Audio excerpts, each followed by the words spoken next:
குரல் FM நேயர்கள் அனைவருக்கும் வணக்கம். நான் உங்கள் தோழன் RJ அரவிந்த். இன்று நாம் காண இருப்பது பிரபல எழுத்தாளர் கண்ணா வின்ஸ் அவர்கள் எழுதிய என் உயிர் நின்னதென்றோ எனும் அழகிய காதல் நாவலின் 4வது பாகம். முதல் 3 பாகத்திற்கான லிங்க் டிஸ்கிரிப்ஷன்ல கொடுத்திருக்கேன். மறக்காம பாருங்க. வாங்க கதைக்குள்ள போகலாம்.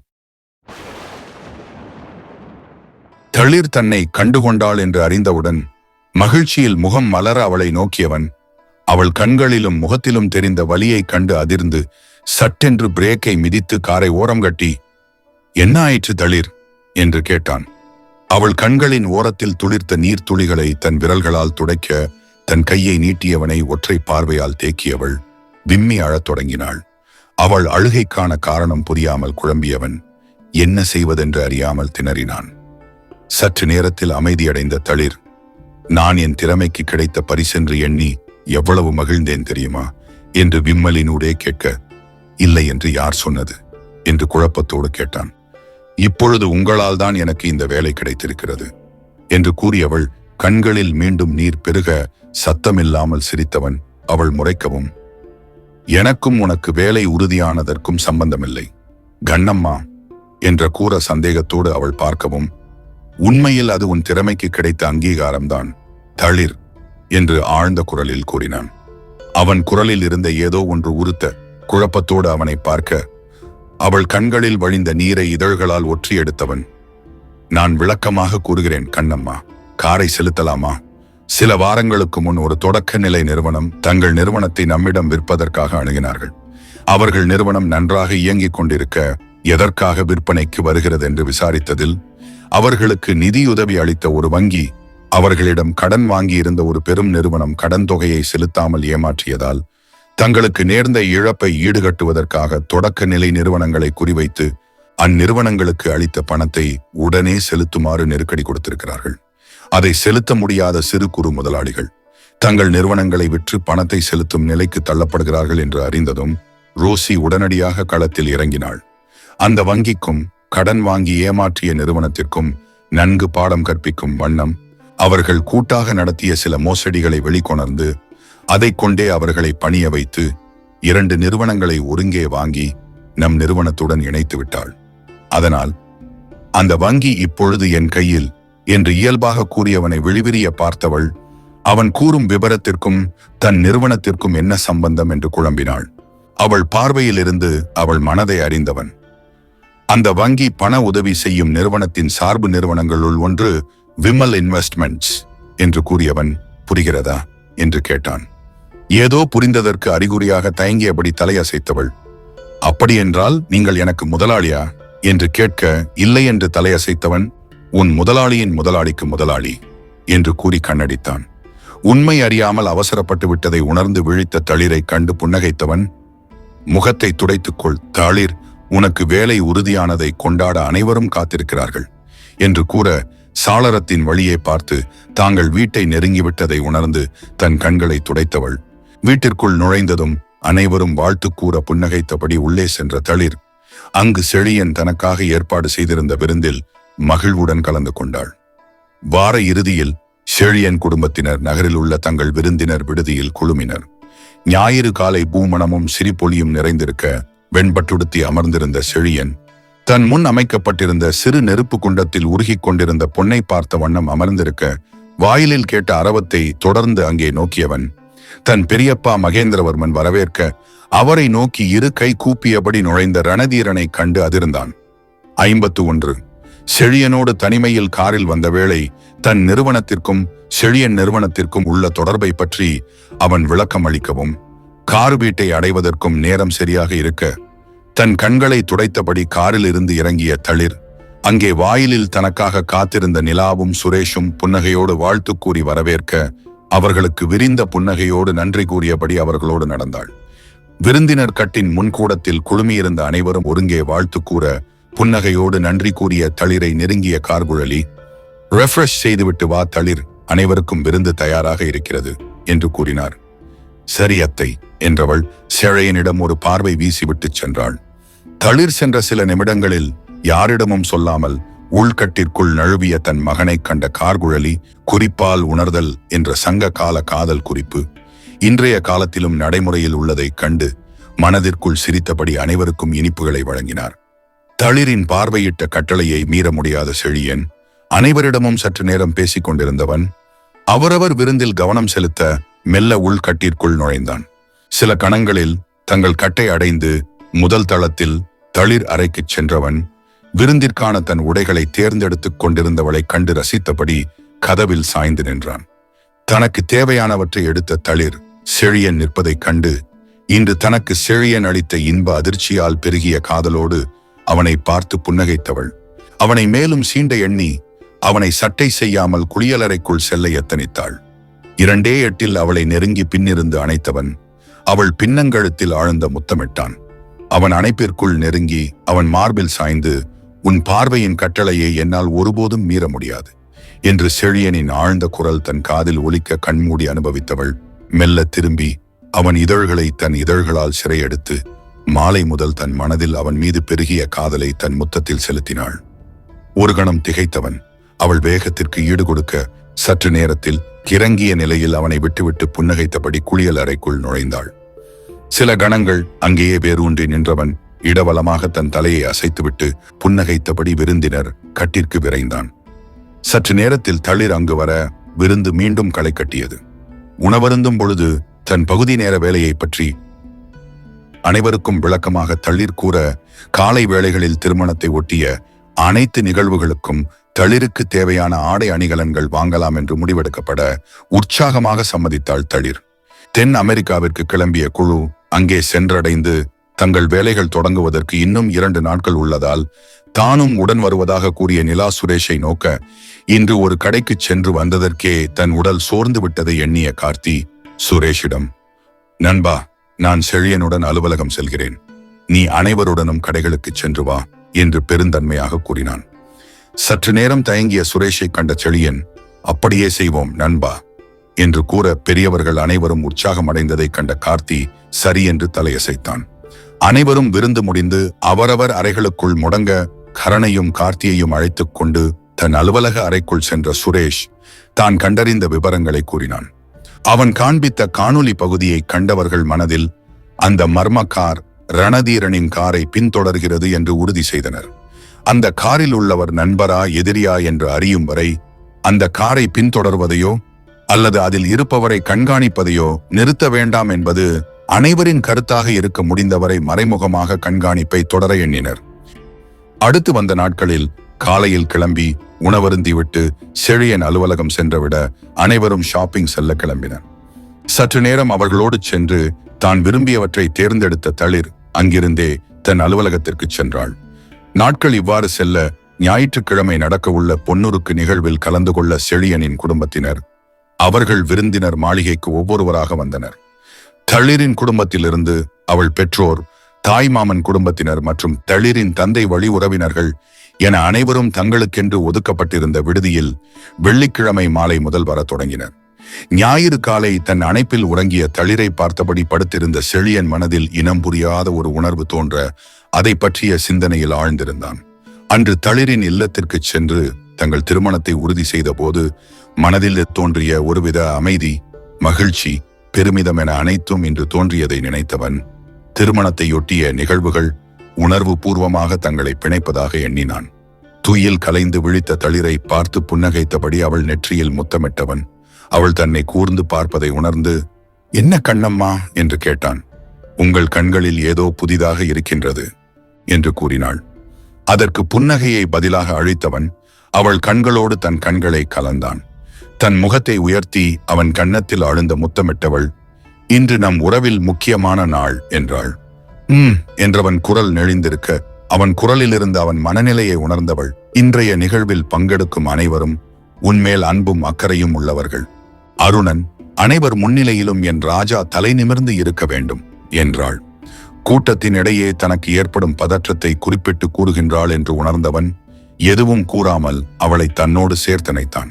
சற்று நேரம் கழித்து கடிகாரத்தில் மணியை பார்த்த தளிர் அதில் 8 என்று காட்ட செழியனை எழ செய்து குளித்து வருமாறு கூறி குளியல் அறைக்குள் அனுப்பிவிட்டு தன் அறைக்கு சென்றாள். இருவரும் குளித்து கிளம்பி கீழ்தளத்திற்கு வந்த வேளை அங்கு தங்களுக்காக சுரேஷ் நிலா மற்றும் கார்த்தி காத்திருப்பதைக் கண்டனர். பெரியவர்கள் நேற்றிரவே அவரவர் விடுதிகளுக்கு சென்றுவிட செழியன் கிளம்புவதற்கு இன்னும் 1/2 மணி நேரம் இருப்பதாக சுரேஷ் கூறினான். அனைவரும் உணவருந்திய பின் தளிரிடம் விடைபெற்று மாறன் குரூப்ஸ் குடும்பத்தினரின் விருந்தினர் விடுதிக்கு கிளம்பினர். விருந்தினர் மாளிகையின் நுழைவு வாயிலுக்குள் கார்கள் நுழைய வழிநெடுக பூக்களால் அலங்கரிக்கப்பட்ட பாதையை ரசித்தபடி பயணித்த செழியன் மாளிகையின் வாயிலில் தன் குடும்பத்தினரும் தளிரின் குடும்பத்தினரும் ஆர்வமாக காத்திருக்க சட்டென்று மனதில் தோன்றிய பதற்றத்தை தணிக்க நீண்ட மூச்சுக்களை இழுத்துவிட்டு புன்னகைத்தபடி காரிலிருந்து இறங்கினான். மங்கள வாத்தியங்கள் முழங்க கார்குழலியும் பூங்கொடியும் ஆரத்தி எடுத்து செழியனை உள்ளே அழைத்துச் செல்ல அங்கே அமைக்கப்பட்டிருந்த சிறுமேடையில் தன் மாமன் சுந்தரமூர்த்தியும் தளிரின் தாய் மாமன் மதுசூதனனும் அமர்ந்திருக்க இருவருக்கும் நடுவில் மிகுந்த வயது முதிர்ந்த ஒருவரும் அவருக்கருகில் சில வாரங்களுக்கு முன் தளிரை அழைத்துச் சென்ற நகைக்கடையின் உரிமையாளரும் ஒரு இளைஞரும் அமர்ந்திருப்பதைக் கண்டான். அம்மூவரும் இடையில் வேட்டி கட்டி மார்பில் சந்தனம் பூசி கழுத்தில் பட்டு வஸ்திரம் அணிய அமர்ந்து அங்கு தளிரின் அத்தை சாந்தி கொண்டு வந்து வைத்த ஒரு மண் குடுவைக்குள் முதியவர் சிரட்டை கரியிட்டு கற்பூரத்தை ஏற்றி அதை சுற்றி உள்ளே போட மற்ற இருவரும் ஊது குழலினால் ஊதி அதை பெரியதாக்கினர். இவற்றை பார்த்தபடி உள்ளே நுழைந்த செழியனை கையை பிடித்து அழைத்து வந்த மணிமாறன் மேடையில் அமர வைத்தார். செழியன் அமர்ந்ததும் நிகழ்ச்சி தொடங்கட்டும் என்பதற்கு அறிகுறியாக குடும்பத் தலைவர் மகேந்திரவர்மன் கை அசைக்க அவர் மகன்களும் இளையவரான குணசேகரன் மற்றும் அவர் மகன்களும் மணிமாறனும் அவர் மகன் கவின்மாறன் என அனைவரும் ஏற்கனவே பெண்களால் மஞ்சள் தடவி சந்தனம் குங்குமமிட்டு மஞ்சள் குலை மாவிலை வெற்றிலை என அனைத்தும் முனையில் கட்டப்பட்ட பந்தகாலை தூபமிட்டு பூசித்து மாளிகையின் முன் பெண்களின் குலவை ஒளியினூடே நட்டனர். அது முடிந்து அனைவரும் உள்ளே வர ஒரு வெள்ளி தாம்பூலத்தில் புதுப்பட்டும் 100 ரூபாய் கட்டின் மேல் ஒற்றை நாணயமும் வைத்து செழியனிடம் மதுசூதனன் வழங்கினார். அதை வாங்கிக் கொண்டு எழுந்த செழியன் உடை மாற்ற கிளம்ப அவனுடன் சுரேஷும் கார்த்தியும் சென்றனர். சற்று நேரத்தில் பட்டு வேட்டி சட்டை அணிந்து அவையினரை பார்த்து இரு கை கூப்பி வணங்கிய செழியன் மீண்டும் மேடையில் வந்தமர பொன்னுருக்கும் நிகழ்வு தொடங்கியது. புது பொன்னை கார்குழலி எடுத்து வந்து பொற்கொள்ளர்களிடம் கொடுக்க அதை வாங்கி வணங்கிவிட்டு தங்கள் முன்னிருந்த சிறு குண்டத்திற்குள் இட்டனர். சற்று நேரம் அந்த பொன் உருகுவதை பார்த்து கொண்டிருந்த செழியன் திடீரென்று பதற்றம் அடைந்து வாயிலை நோக்கி விரைந்த சுரேஷை கலக்கத்தோடு பார்த்தவன் கார்த்தியின் முகத்திலும் சிறிது பதற்றம் தென்பட தன் மெய்காப்பாளர்கள் அனைவரும் ஒரே சாவியில் இயக்கப்படும் இயந்திரங்கள் போல் ஒருங்கே எந்நேரமும் ஆயுதங்களை எடுக்கும் வண்ணம் தயாராவதைக் கண்டு குழப்பத்தோடு வாயிலை நோக்கினான். தன் கைபேசியில் ஏதோ அழைப்பு வந்ததென்று அதை எடுத்த வண்ணம் வெளியில் சென்ற தன் பெரியப்பா மகேந்திரவர்மன் புன்னகையோடு யாரையோ வரவேற்றபடி உள்ளே வர அவரை தொடர்ந்து தன் இரு கைகளை கூப்பிய வண்ணம் நுழைந்த ரணதீரனை கண்டு அதிர்ச்சி அடைந்தான். தன் பெரியம்மா தேன்மொழியின் உறவினன் என்பதாலும் பெரியப்பா மகேந்திரவர்மனின் தொழில்முறை நண்பன் என்பதாலும் அவர் குடும்பத்தோடு நெருங்கிய தொடர்புடையவன் ரணதீரன் என்று செழியன் அறிந்திருந்தாலும் பொதுவாக தங்கள் குடும்பத்து நிகழ்ச்சிகளில் அவன் பங்கெடுப்பது வழக்கமில்லை என்பதால் இப்படி ஒரு சூழ்நிலையை எதிர்பார்த்திராத செழியன் ரணதீரன் புன்னகையோடு பெரியவர்களிடம் நலம் விசாரித்து முன்வரிசையில் அமர்ந்து தன்னை பார்த்து முகம் மலர்ந்து புன்னகைக்க மனதிற்குள் தோன்றிய அதிர்ச்சி வெளியில் தெரியாதபடி புன்னகைத்தான். மிக்க நல்ல பொருத்தம், நல்ல சகுனம் என்று முதியவர் கூற புரியாமல் விழித்த செழியன் தன் முன் அமர்ந்திருந்த 3 பொற்கொள்ளர்களும் முகத்தில் மிதமிஞ்சிய மகிழ்ச்சியுடன் பொன்னை உருக்கிக் கொண்டிருந்த குடுவையை நோக்க அதில் பழுக்க காய்ச்சிய பொன் உருண்டு நிற்பதை விழிவிரைய வியப்புடன் பார்த்தான். அவன் பார்வையை கண்ட நகை கடையின் உரிமையாளர், இப்படி உருண்டையாக பொன் திரள்வது நல்ல சகுனம் செழியன் சார் என்றவர் மிக அரிதானதும் கூட என்று கூறி அவனை பார்த்து புன்னகைத்தார். நன்கு உருகிய பொன்னை ஒரு வெள்ளித்தட்டில் வைக்கப்பட்டிருந்த சந்தனமிட்ட ஒரு வெற்றிலையின் மேல் ஊற்றிய முதியவர் அதை வட்டமாக தட்டி பூச்சுற்றி கார்குழலியிடம் கொடுத்தார். அதை தொட்டு கண்களில் ஒற்றிவிட்டு அந்த தட்டை அனைவரின் பார்வைக்கும் நிலாவிடம் கொடுத்தனுப்ப பெரியவர்கள் அனைவரும் அதை தொட்டு ஆசிகள் வழங்க மீண்டும் தன் தாயிடம் கொடுத்தாள். தன்னை பார்த்து புன்னகைத்தபடி அந்த பொன்னிற்கு ஆசி வழங்கிய ரணதீரனை கண்ட செழியன் மனதில் இனம் புரியாத ஒரு அச்சம் ஏற்பட தன் பதற்றத்தை வெளியில் காட்டாமல் மறைக்க மிகவும் முயன்றான். சடங்குகள் முடிந்ததற்கு அறிகுறியாக கார்குழலி அளித்த நாழி நெல், பூ, பழங்கள், துணிமணிகள் மீது 500 ரூபாய் கட்டின் மேல் ஒற்றை நாணயத்தை வைத்து வெள்ளி தாம்பூலத்தை வாங்கிக் கொண்டு மேடையில் இருந்த பொற்கொள்ளர்கள் கீழே இறங்கிய அடுத்த கணம் சுரேஷும் கார்த்தியும் செழியனின் இருபுறங்களிலும் வந்து நின்றனர். குடும்பத்தினர் அனைவரும் உணவருந்தும் அறைக்கு சிறு சிறு குழுக்களாய் செல்வதைக் கண்ட செழியன் ரணதீரனை மகேந்திரவர்மன் உணவருந்த அழைத்துச் செல்வதை சிந்தனையோடு பார்க்க அனைத்து வாயில்களும் பாதுகாக்கப்பட்டன.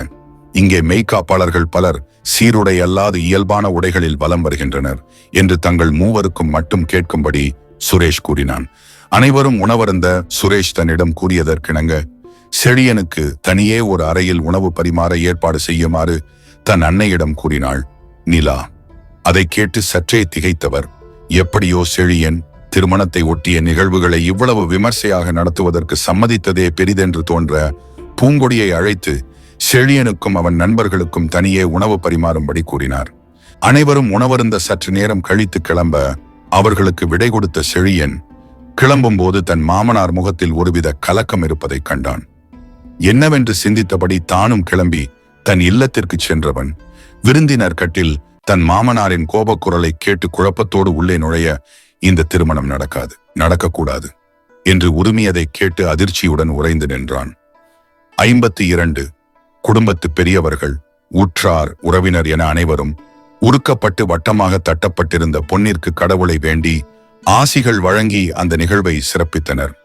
பொன்னுருக்கு என்ற நிகழ்வு இனிதே நிறைவடைந்ததை உணர்த்தும் பொருட்டு தங்களுக்கு அளிக்கப்பட்ட தாம்பூலத்தை வாங்கி கொண்டு பொற்கொள்ளர்கள் மேடையிலிருந்து இறங்கிய பின் சுந்தரமூர்த்தியும் மதுசூதனனும் ஒருவர் மற்றவர் கைகளில் குழைத்த சந்தனம் பூசிக்கொண்டனர்.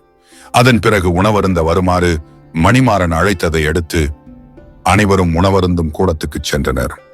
மிகப்பெரிய விருந்தினர் மாளிகையின் உணவருந்தும் கூடம் என்பதால் ஒரே நேரம் 300 நபர்கள் வசதியாக அமர்ந்து உணவருந்துவதற்கு ஏதுவாக இருந்ததைக் கண்ட தளிரின் குடும்பத்தினர் தளிரின் எதிர்காலம் அன்பும் செல்வமும் நிறைந்து சிறக்க மனதிற்குள் வாழ்த்தினர்.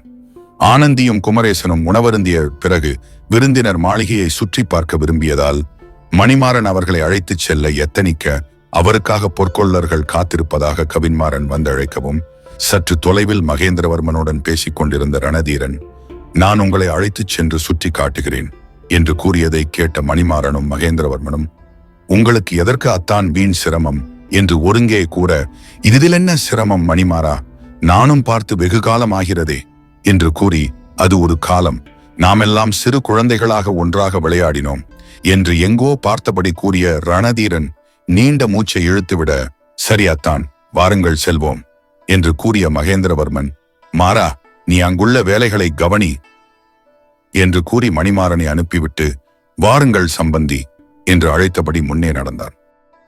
மாளிகை முழுவதும் சுற்றுப்புறச் சுவர்களில் புறநானூற்றில் உள்ள போர்க்காட்சிகள் வரையப்பட்டிருப்பதை கண்ட குமரேசனின் உள்ளம் குதூகலித்தது. சிறு வயது முதல் தமிழின் மேலிருந்த பற்றினால் சங்க கால நூல்களை படித்து மனதில் இருத்தியிருந்தவருக்கு தன் கண்முன் விரிந்த காட்சியை கண்டு உற்சாகம் பொங்கியது. சற்று நேரம் ஒவ்வொரு காட்சியாக ரசித்து பார்த்தவர் முன்னே நடக்க தன் கைபேசி ஒலிக்கவும் அதை எடுத்த வண்ணம் ஒதுக்கமாக சென்றார் மகேந்திரவர்மன். அவர் செல்வதை பார்த்தபடி நின்ற குமரேசனையும் ஆனந்தியையும் கண்ட ரணதீரன், என்ன தம்பி, அப்படியே நின்று விட்டீர்கள், வாருங்கள் நாம் முன்னே செல்வோம் என்று உரிமையாய் அழைக்க சற்றே தயங்கியவர்களை பார்த்து, எனக்கு எல்லோரையும் உறவுமுறை சொல்லி அழைத்துதான் பழக்கம், கூட்டி கழித்து பார்த்தால் நீங்கள் எனக்கு தம்பி முறைதான் வரும் என்று கூறி, வாருங்கள் செல்வோம் என்று அழைத்துச் சென்று முதல் தளத்தில் உள்ள கேளிக்கை கூடங்கள் மற்றும் விளையாட்டு கூடங்களை காண்பித்தவர் அதற்கு மேல் உள்ள 2 கட்டுகள் படுக்கை அறைகள் என்று கூறி மீண்டும் கீழே வந்து பின்கட்டில் உள்ள தோட்டத்தை நோக்கி அழைத்துச் சென்றார். சற்று நேரம் அங்குள்ள மரங்கள் மற்றும் பூஞ்செடிகளை கண்டு கழித்தவர்கள் மீண்டும் முன்கட்டிற்கு வர அவர்கள் வழிமறித்த ஒரு சிறுவன் குமரேசனின் கையில் ஒரு கசிங்கிய சிறு தாளை திணித்து விட்டு ஓடினான். குழப்பத்தோடு அதை பிரித்து பார்த்த குமரேசன் கனபொழுதில் முகமெங்கும் வியர்க்க கலவரத்தோடு தன் மனைவியை பார்த்தார். தன் கணவனின் கண்களில் தோன்றிய கலக்கத்தை கண்ட ஆனந்தி பதற்றத்தோடு அவர் கையில் இருந்த தாளை வாங்கி படிக்க, அதில் திருமணத்தை நிறுத்தவும் தளிர்மதிக்கு ஆபத்து என்று சிறுவர்கள் எழுத்தை போல் கிறுக்கலாக எழுதப்பட்டிருந்ததை கண்டவர் மனதில் கலக்கமும் சந்தேகமும் ஒருங்கே எழ தன் கணவனின் கையை பிடித்தார். இருவரின் கலக்கத்தையும் கண்டு பதறிய ரணதீரன், என்ன ஆயிற்று தம்பி என்று குரலிலும் பதற்றம் தொனிக்க கேட்க, எதுவும் கூறாமல் தன் மனைவியின் கையில் இருந்த தாளை வாங்கி ரணதீரனிடம் நீட்டினார் குமரேசன். அதை படித்ததும் தன் தாடையை வருடியபடி சிந்தனையில் இருந்த ரணதீரன் தன் தலையை இடம் வலமாக சில முறை அசைத்து, இது ஏதோ சிறுவர் கிறுக்கலாக தெரிகிறது, ஆனால் அதில் குறிப்பிடப்பட்டிருக்கிற விபரம் சிறுவர் விளையாட்டு போல் தோன்றவில்லை. என்று கூறி அவர்களை கூர்ந்து ஒரு முறை பார்த்துவிட்டு, அருணன் தம்பிக்கு தொழில் முறையில் எதிரிகள் அதிகம்தான். ஆனால் தம்பி மனது தங்கம், குறை சொல்ல முடியாது. அவன் எதிரிகளால் ஆபத்து என்று எண்ணி பார்த்தால் என்று இழுத்தவர், இது காதல் திருமணம் என்பதால் அவர்கள் உறவு பற்றி ஏற்கனவே வெளியில் தெரிந்திருக்கும். இதுவரை தளிருக்கு எந்தவித சிக்கலும் வந்ததில்லை அல்லவா? இனிமேலும் ஒன்றும் வராது என்றவர் இருகரங்களையும் தலைக்கு மேல் உயர்த்தி கூப்பியபடி, குழந்தைக்கு என் அப்பன் முருகன் அருள் என்றைக்கும் இருக்கும் என்று கூறினார். அதை கேட்ட கணம் தளிருக்கு நேர்ந்த விபத்து நினைவிற்கு வர, அதையொட்டி செழியன் கூறியவற்றை எண்ணிய குமரேசன் அவன் கண்களிலும் குரலிலும் ஒருவித குற்ற உணர்ச்சி நிறைந்திருந்ததாக நினைவு கூர்ந்தார். தளிரின் அறைக்கு அளிக்கப்பட்டிருந்த பாதுகாப்பு, செழியனை விட்டு கண்ணிமைக்கும் நொடிகூட அகலாத மெய்க்காப்பாளர்கள் என்று அனைத்தையும் ஒன்றாக கோர்த்தவர், தளிருக்கு நடந்தது விபத்து அல்ல என்று ஆணித்தரமாக நம்பியவுடன், செழியனை மணந்தால் அவள் உயிருக்கு ஆபத்து நேரும் என்று ரணதீரன் கையில் உள்ள தாளில் குறிப்பிடப்பட்டிருக்க ஒரு நொடி நிலை தடுமாறி தன் மனைவியை பிடித்து தன்னை திடப்படுத்திக் கொண்டார். குமரேசன் முகத்திலோடைய உணர்ச்சி போராட்டங்களை மனதிற்குள் கண்டு ரசித்த ரணதீரன், இந்த திருமணம் நின்றுவிடும் என்று நிம்மதி படர இறுதி ஆயுதமாக, எங்கிருந்தாலும் நம் குழந்தை நன்றாக வாழ வேண்டும். கட்டி கொடுத்த பின் ஒவ்வொரு நொடியும் மடியில் நெருப்பை கட்டிக்கொண்டு இருக்க முடியுமா என்றவர் பின்னால் இருந்து, அத்தான் சம்மந்தி, நீங்கள் இங்கே இருக்கிறீர்களா? அடுத்தடுத்து வந்த அழைப்புகளால் உடனே வர முடியாமல் போய்விட்டது என்று கூறியபடி மகேந்திரவர்மன் வர, அதற்கென்ன மச்சான், நான் தான் இருக்கிறேனே என்று கூறியபடி, சரி தம்பி, நாம் பிறகு சந்திப்போம் என்று அனைவரிடமும் வணக்கம் கூறி விடை பெற்றார் ரணதீரன்.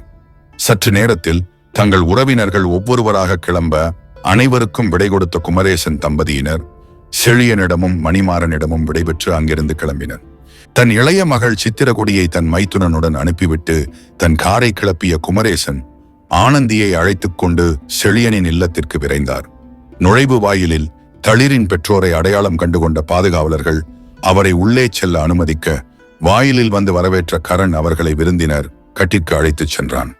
காலையில் செழியனை அழைத்துக் கொண்டு அனைவரும் சென்ற பின் சற்று நேரம் முன் கூடத்தில் அமர்ந்து தொலைக்காட்சியை பார்த்த தளிர், அது சலிப்புற்ற பின் செழியனின் நூலக அறைக்கு சென்று ஒவ்வொரு நூலாக எடுத்து பார்த்தவள் தன் கருத்தை கவர்ந்த யவனராணி நூலை எடுத்து அங்கே இருந்த சொகுசு நாற்காலியில் அமர்ந்தாள். அதில் வரும் இளஞ்செழியன் பூவழகி காதலை நினைத்தவள் தன் செழியனுக்கும் வாழ்க்கையில் எத்தனை சிக்கல்கள் என்று எண்ணி நீண்ட பெருமூச்சை இழுத்து விட்டபடி கதையில் மூழ்கினாள். சற்று நேரம் கழித்து இன்டர்காமில் அழைத்த மேரி தன் பெற்றோர் வந்திருப்பதாக கூற துள்ளி எழுந்த தளிர் மகிழ்ச்சியோடு விருந்தினர் கட்டிற்கு விரைந்தாள். அங்கு கலவரத்தில் வெளுத்த முகத்தோடு அமர்ந்திருந்த தன் தந்தையை பார்த்து அதிர்ச்சியுற்றவள் மெல்ல அவரை நெருங்கி, வாருங்கள் அம்மா, அப்பா என்று வரவேற்றவள், என்ன ஆயிற்று அப்பா, என்னவோ போல் இருக்கிறீர்கள் என்று முகத்தில் தோன்றிய கவலை குரலில் பிரதிபலிக்க கேட்டாள். உடனே கிளம்பு தளிர் என்றவர் சுற்றும் முற்றும் பார்த்துவிட்டு, ஒரு நொடி கூட இங்கே இருக்கக்கூடாது என்று கூறினார். தன் தந்தை கூறியதை கேட்டு அதிர்ந்த தளிர் அவர் முகத்தில் இதுவரைதான் கண்டிராத கலவரம் இருப்பதை பார்த்து, என்ன ஆயிற்று அப்பா, என்ன ஆயிற்று அம்மா என்று இருவரிடமும் கேட்டாள். இங்கிருந்தால், செழியனோடு இருந்தால் உனக்கு ஆபத்து என்ற குமரேசனின் குரல் நடுங்குவதை கண்டவள், இல்லை அப்பா என்றாள். அவள் கூறியதை கேட்டு குழப்பத்தோடு பார்த்த குமரேசன் விளக்கமாக கூறுவதற்கு நேரமில்லை என்று வாயிலை பார்த்தபடி கூறியவர், வா கிளம்பலாம் என்று தளிரை அழைத்தார். நீங்கள் என்னவென்று தெளிவாக கூறாமல் நான் எங்கும் கிளம்ப போவதில்லை என்று கூறி அவர் எதிரே இருந்த சோஃபாவில் அமர்ந்தாள். செழியனோடு இருந்தால் உனக்கு ஆபத்து தளிர், நான் சொல்வதை கேள், தன் மகள் நன்றாக இருக்க வேண்டும் என்ற எண்ணம் எந்த தந்தைக்கும் இருக்கும் அல்லவா, அது உனக்கும் தெரியும் அல்லவா என்று ஆழ்ந்த குரலில் கேட்டார். அதற்கும் எந்தவித பதிலும் கூறாமல் அமைதியாக இருந்த தன் மகளை பார்த்தவர், தெரிந்தும் அவனோடு வாழ வேண்டும் என்று எண்ணுகிறாயா என்று கேட்டார். நீண்ட மூச்சை இழுத்துவிட்ட தளிர், அப்பா, நான் கூறுவதை சற்று நிதானமாக கேளுங்கள் என்று தொடங்கியவள் அவர் ஏதோ சொல்ல முயல, அப்பா ப்ளீஸ் என்று கூறிவிட்டு மேலே தொடர்ந்து, நீங்கள் எண்ணுவது போல் செழியனுக்கு எதிரிகள் அதிகம், அதனால் ஆபத்து வருவதற்கு வாய்ப்புகள் உள்ளன. நீங்கள் கூறியது போல் ஒவ்வொரு நொடியும் ஆபத்து வரலாம், ஆனால் ஒவ்வொரு நொடியும் நான் மகிழ்ச்சியின் உச்சத்தில் இருப்பேன் என்று கூறினாள். மீண்டும் ஏதோ சொல்வதற்கு எத்தனித்த குமரேசன் தளிரின் பார்வையை கண்டு சற்று தயங்க, செழியன் இல்லாத வாழ்க்கை ஆபத்தில்லா வாழ்க்கையாக இருக்கலாம், ஆனால் என்னால் ஒரு நொடி கூட இயல்பாக மூச்சு விட முடியாது என்று கூறினாள். சிறுவயது முதல் தளிர் தனக்கென்று எதுவும் பெரிதாக கேட்டதில்லை. இன்று அவள் மூச்சுவிட முடியாத அளவு ஒருவன் காதலில் மூழ்கி அவனோடு வாழ வேண்டும் என்று கூறுவதை கேட்டு மனது நெகிழ்ந்த வேளை, மதியம் ஒரு சிறுவன் தன் கையில் கொடுத்த தாளில் வெளிப்படையாக இருந்த எச்சரிக்கை நினைவிற்கு வர கைகளால் தன் கண்களை துடைத்தவர். அதை பற்றி எல்லாம் எனக்கு கவலை இல்லை தளிர், இப்பொழுது என்னோடு வரப்போகிறாயா இல்லையா என்று கோபத்தோடு கேட்டார். பொன்னூருக்கு நிகழ்வு முடிந்து அனைவரும் உணவருந்த கிளம்பிய பொழுது தன்னை பார்த்து இயல்பாக புன்னகைத்தபடி சென்ற தன் மாமனார் உணவருந்தி விடைபெறும் போது ஒருவித கலக்கத்தோடு செல்வதைக் கண்ட செழியன் மனதிற்குள் ஏதோ உறுத்த சுற்றுப்புறத்தை நோட்டமிட தன்னை நோக்கி மீசையை முறுக்கியபடி புன்னகையோடு சென்ற ரணதீரனை கண்டான். அவன் பார்வையில் இருந்த ஏதோ ஒன்று தன் மனதிற்குள் எச்சரிக்கை மணி அடிக்க சுரேஷிடம் உடனே கிளம்புவதற்கு ஏற்பாடு செய்யும்படி கூறினான். சற்று நேரத்தில் தன் குடும்பத்தினரிடம் விடைபெற்று தன் வீட்டிற்கு சென்றவன் தன் மாமனார் வந்திருப்பதாக கரண் கூற உடனடியாக உள்ளே விரைய தன் மாமனாரின் கோபக் குரலை கேட்டு ஒரு கணம் தயங்கினான். தாழ்ந்த குரலில் தளிர் கூறியது கேட்காமல் இருக்க, அதையடுத்து இந்த திருமணம் நடக்காது, நடக்கக்கூடாது என்று குமரேசன் கூறுவதை கேட்டு விருந்தினர் கட்டிற்குள் விரைந்தான். அங்கு தளிரும் குமரேசனும் கோபத்தின் உச்சியில் முகம் சிவக்க நின்றிருப்பதை பார்த்தவன், என்ன ஆயிற்று மாமா தளிர் என்று கேட்டான். இந்த திருமணம் நடக்காது என்று குமரேசன் கூற ஏன் என்று கேட்டான். உன்னால் தளிருக்கு ஆபத்து என்றவர், தளிரை என்னோடு அனுப்பிவை இப்பொழுதே என்று அழுத்தமாக கூறினார். அதை கேட்டு அதிர்ந்த செழியன், என் மனைவி எப்பொழுது வேண்டுமானாலும் எங்கு வேண்டுமானாலும் செல்லலாம், அவளுக்கு விருப்பம் இருந்தால் என்றவன் கண்களில் அரிதாய் தென்படும் எரிமலையின் உக்கிரம் தெரிய, ஆனால் அவள் விருப்பமில்லாமல் ஒரு அடி கூட இங்கிருந்து அகல நான் அனுமதிக்க மாட்டேன் என்றான். அவன் பார்வையைக் கண்டு ஒரு கணம் தயங்கியவர், தளிருக்கு நடந்தது விபத்தல்ல, திட்டமிடப்பட்ட செயல் என்று நான் கூறுகிறேன். இதை மறுத்துச் சொல், உடனே நான் உங்கள் திருமணத்திற்கு சம்மதிக்கிறேன் என்று செழியனை பார்த்து கூறினார். தன் கூற்றிற்கு மறுப்பு கூறாமல் தலை குனிந்த செழியனைக் கண்டு தன் மனதில் உள்ள சந்தேகம் நிவர்த்தியானதை எண்ணியவர் தளிரின் முகத்தை பார்க்க அதில் எந்தவித அதிர்ச்சியோ குழப்பமோ இல்லாததைக் கண்டவுடன், இது உனக்கும் தெரியும் இல்லையா தளிர் என்றவர் குரல் இறங்கியதைக் கண்ட செழியன், அந்த விபத்து திட்டமிடப்பட்ட செயல்தான் மாமா என்று தாழ்ந்த குரலில் கூறினான். அவர் மேலே ஏதோ சொல்லத் தொடங்க, அது மட்டுமல்ல, என் எதிரிகளால் தளிர் கடத்தப்பட்டிருக்கிறாள் என்று கூற தன்னை எரித்து விடுவது போல் பார்த்த குமரேசனை நெருங்கிய செழியன், தளிரின் மெய்காப்பாளனால் மீட்கப்பட்டாள், இது வெளியில் யாருக்கும் தெரியாது, உங்களிடம் எதையும் மறைக்க விரும்பவில்லை மாமா, இப்பொழுது கூட யாரோ அவளை பின்தொடர்ந்து கொண்டிருக்கிறார்கள், அதை பற்றி எங்கள் மெய்காப்பாளர்கள் துப்பறிந்து கொண்டிருக்கிறார்கள் என்று கூற அதிர்ச்சியுடன் செழியனை நோக்கிய தளிர் அவன் என்ன சொல்லப் போகிறான் என்று புரியாமல் விழித்தாள். தானே மேலும் தொடர்ந்து, என்னால் என் எதிரிகளால் தளிருக்கு ஒவ்வொரு நொடியும் ஆபத்து இருப்பது உண்மை, அது நான் அறிந்தது, ஆனால் அத்தனை ஆபத்துகளிலிருந்தும் அவளை காக்க என்னால் முடியும் என்ற நம்பிக்கை இருக்கிறது, அவள் மேல் ஒரு துரும்பு கூட படாமல் என் உயிரை கொடுத்தும் நான் காப்பேன் என்றவன், ஆனால் அவள் இல்லாமல் என்னால் ஒரு நொடி கூட இயல்பாக மூச்சு விட முடியாது மாமா என்று கூறினான். தளிர் கூறிய அதே சொற்கள் செழியனும் கூறுவதை கேட்டவர் காதலில் கட்டுண்ட இரண்டு உயிர்களை பிரிக்க வேண்டிய சூழ்நிலைக்கு தள்ளப்பட்ட விதியை நொந்தவர் மீண்டும் தனக்கு வந்த எச்சரிக்கை குறிப்பை நினைவு கூர்ந்து, இந்த திருமணம் நடந்தால் தளிருக்கு ஆபத்து என்று கூறி கெஞ்சலாக செழியனை நோக்கினார். தாங்கள் இருவரும் ஒருவர் மற்றொருவரை பிரிந்து வாழ இயலாது என்று தன் மாமனாருக்கு எப்படி புரிய வைப்பது என்று புரியாமல் விழித்த செழியன் கண்ட தளிர், அப்பா, நான் இந்த உலகில் வாழக்கூடியது இன்னும் 1 மணி நேரம் என்ற நிலை வந்தாலும் செழியனின் மனைவியாக வாழ்ந்து மடிவேனே ஒழிய ஒரு நாளும் என் அருணனை பிரிந்து வேறொருவனை மணக்க மாட்டேன் என்று உறுதியோடு கூறி தன் தந்தையை பார்த்தவள் வந்ததிலிருந்து அமைதி காத்து கொண்டிருந்த தன் அன்னையை நோக்கி, அப்பாவை மணந்தால் உங்களுக்கு ஆபத்து என்ற நிலை இருந்தால் இவரை விடுத்து வேறொருவரை மணந்திருப்பீர்களாயம்மா என்று கேட்டு கூர்ந்து நோக்கினாள். அவள் கண்களில் தோன்றிய உறுதியையும் தன் வார்த்தைக்காக காத்திருந்த செழியனை கண்ட குமரேசன் தன் மனைவி தன் கையோடு கைகோர்க்க தளிரின் கேள்விக்கான ஆனந்தியின் பதிலை அறிந்தவர் காதலின் மகிமையை அந்த நொடியில் உணர்ந்தார். ஒருவர் இல்லாமல் மற்றவர் உயிர் வாழ்தல் அரிது என்று தனக்கு புரிய வைக்க முயலும் இளம் நெஞ்சங்களை பிரிக்க மனமில்லாமல் தொப்பென்று சோபாவில் சரிந்தவர் தன் சட்டை பையில் இருந்த கசிங்கிய தாளை எடுத்து செழியனிடம் நீட்டினார். ரணதீரன், இன்றைய நிகழ்ச்சிக்கு ரணதீரன் வந்திருந்தான் என்று கூறினான். அதை கேட்டு அதிர்ந்த தன் மகளை ஒன்றும் புரியாமல் பார்த்த குமரேசன், இதை பார்த்த பிறகு என்னால் உங்கள் திருமணத்திற்கு எப்படி ஒத்துக்கொள்ள முடியும் என்று கேட்டார். இது உங்களுக்கு எப்படி கிடைச்சது மாமா என்று கேட்டு தன் கைபேசியை எடுத்து சுரேஷை அழைத்தவன் கார்த்தியையும் கரணையும் உடன் அழைத்து வரும்படி கூறினான். அனைவரும் வந்ததும், உங்களுக்கு இது எப்படி கிடைத்தது மாமா என்று மீண்டும் கேட்டான். அவர் தயங்கியதைக் கண்ட ஆனந்தி, தாங்கள் இருவரும் விருந்தினர் மாளிகையை சுற்றி பார்க்க விளைந்ததை அடுத்து நடந்தவற்றை ஒன்றுவிடாமல் கூறினார். இளையவர்கள் அனைவருக்கும் அங்கு நடந்தது என்னவென்று விளங்கிவிட அவர்களின் பார்வையின் பொருள் புரியாமல் விழித்த ஆனந்தியும் குமரேசனும் ஒருவரையொருவர் நோக்க, உங்களிடம் அவ்வளவு உரிமையாக பேசியவன்தான் ரணதீரன் என்ற தளிர், எனக்கு விபத்து நேர காரணமானவனும் அவனே என்று கூறினாள்.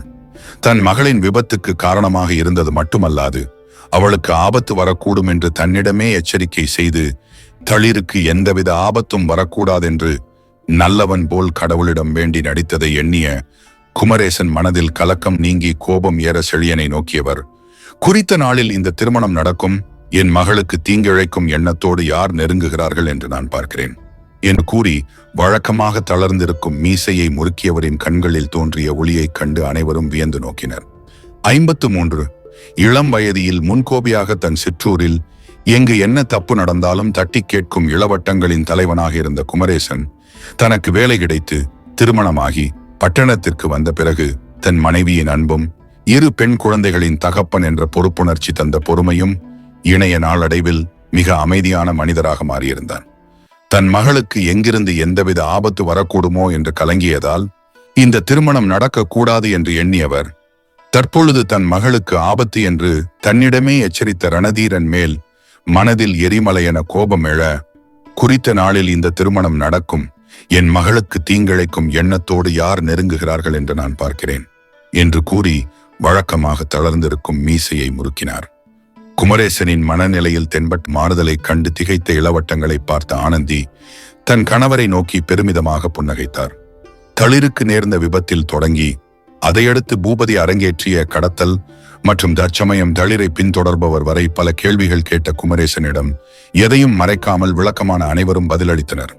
அவர் கேட்டுக்கொண்டதற்கிணங்க தனக்கு காண்பிக்கப்பட்ட தளிர் கடத்தப்பட்ட பின் கரணாலும் கார்த்தியாலும் மீட்கப்பட்ட காணொலியை கண்டவர் அதில் தளிரின் துணிச்சலைக் கண்டு மனமெங்கும் பெருமிதம் பரவ தன் மகளின் தலையை வருடியபடி அங்கே இருக்கும் அனைவரும் தன் மகளின் பாதுகாப்பிற்கு பொறுப்பெடுத்துள்ளனர் என்ற எண்ணம் அளித்த நிம்மதியில் அறையை சுற்றி ஒரு முறை பார்த்தார். மேரி அனைவருக்கும் தேநீரும் பலகாரங்களும் ஏற்பாடு செய்ய அதை அருந்தியதும் அனைவரிடமும் விடைபெற்று கிளம்பினர் குமரேசன் தம்பதியினர். அதன் பின் காலார தோட்டத்தில் நடக்கலாம் என்று கூறி தளிர் செழியனை நோக்க அவள் பார்வையிட்ட கட்டளையை உடனே நிறைவேற்றும் பொருட்டு அவளை அழைத்து கொண்டு தோட்டத்தை நோக்கி நடந்தான். இருவரும் நடந்த வேளை இன்று நடந்த நிகழ்ச்சியை பற்றி செழியன் கூற, ரணதீரன் தன் பெற்றோரிடம் நடத்திய நாடகத்தை தவிர அனைத்தும் நன்றாக நடந்திருக்கிறது என்று மகிழ்ந்த தளிர் காலையில் தான் இருந்து செய்தவற்றை பற்றி கூறினாள். இருவரும் சற்று நேரம் நடந்து தோட்டத்திற்கு நடுவே அமைக்கப்பட்டிருந்த செயற்கை நீர்வீழ்ச்சியுடன் சேர்ந்த சிறு குளத்தின் அருகே சென்று அங்கிருந்த கல்லினால் செதுக்கப்பட்டிருந்த இருக்கைகளில் அமர்ந்தனர்.